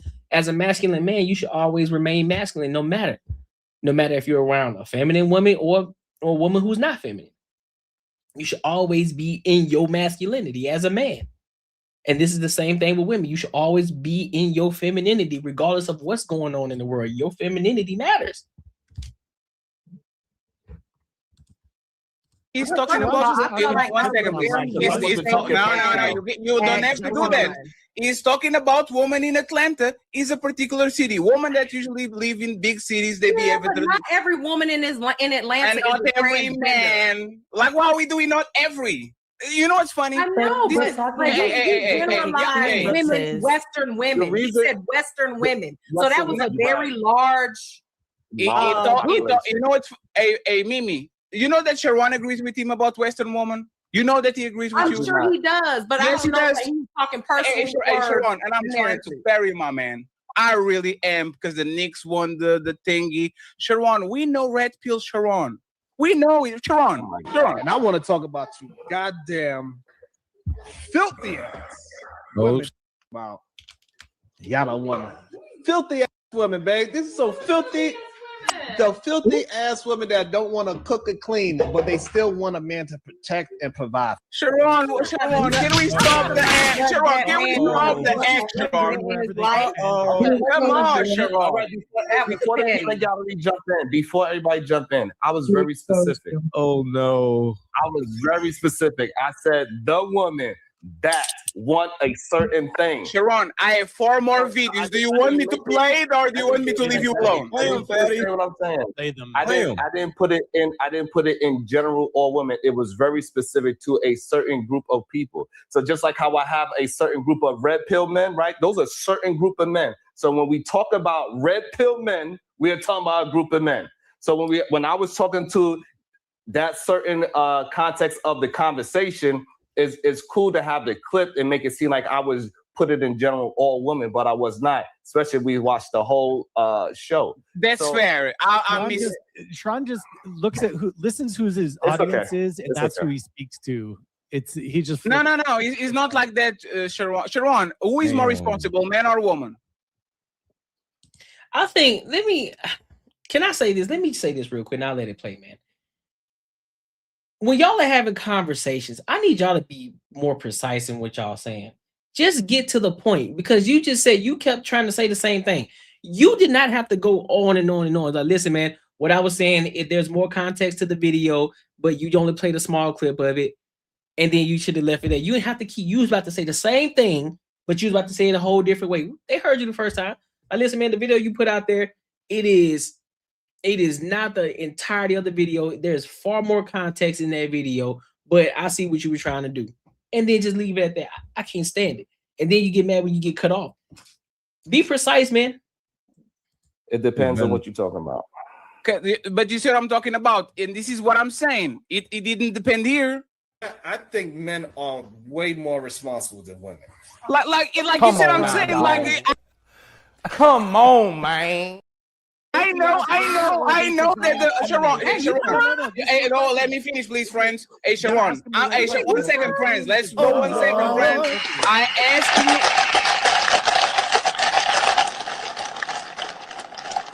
Wait, Sharon. You know what? Hey, 1 second, Sharon. Sharon, please let me finish. Sharon, let me finish, Sharon.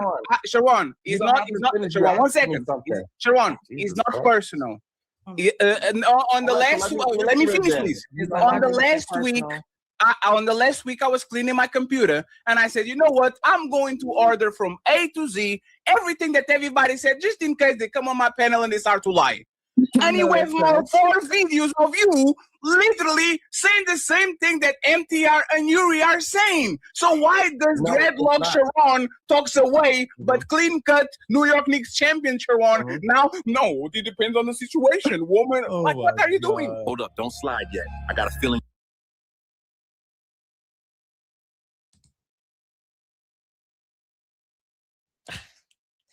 This is why you gotta be careful sometimes, bro. I know there are times where you may contradict yourself sometimes. I know that happens when in certain conversations, but a lot of times you gotta try your best to maintain your square, dog. Because if you made content way back then up there pandering, or you call yourself red pill back in the day, and then now you want to switch over and now you want to play the feminist role, hey man, you better go delete them videos. You better go delete them videos, big dog. You better go do it. But hey, be what it is, bro. Be what it is. I just personally think that at the end of the day, women should always remain feminine, regardless of your circumstances, regardless of where you are. I get it. Some women grow up in circumstances where they had to be masculine, or they had to be hard. They had to put their wall up. I get it. But in the grand scheme of things, in the broad scope of things, women should remain feminine, just as men should always remain masculine. Yeah, I get the idea. Oh, well, and we all got both in us. Yeah, we know that. We know that men do have some femininity in them, just like women do have some masculinity in them. But you should, as a man, should always remain in your masculine energy at all times. And a woman should always remain in her feminine energy. Simple as that.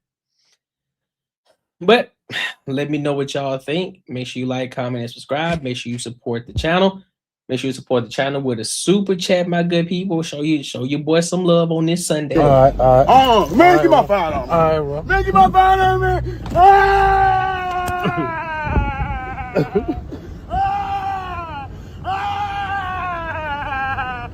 Get my phone on!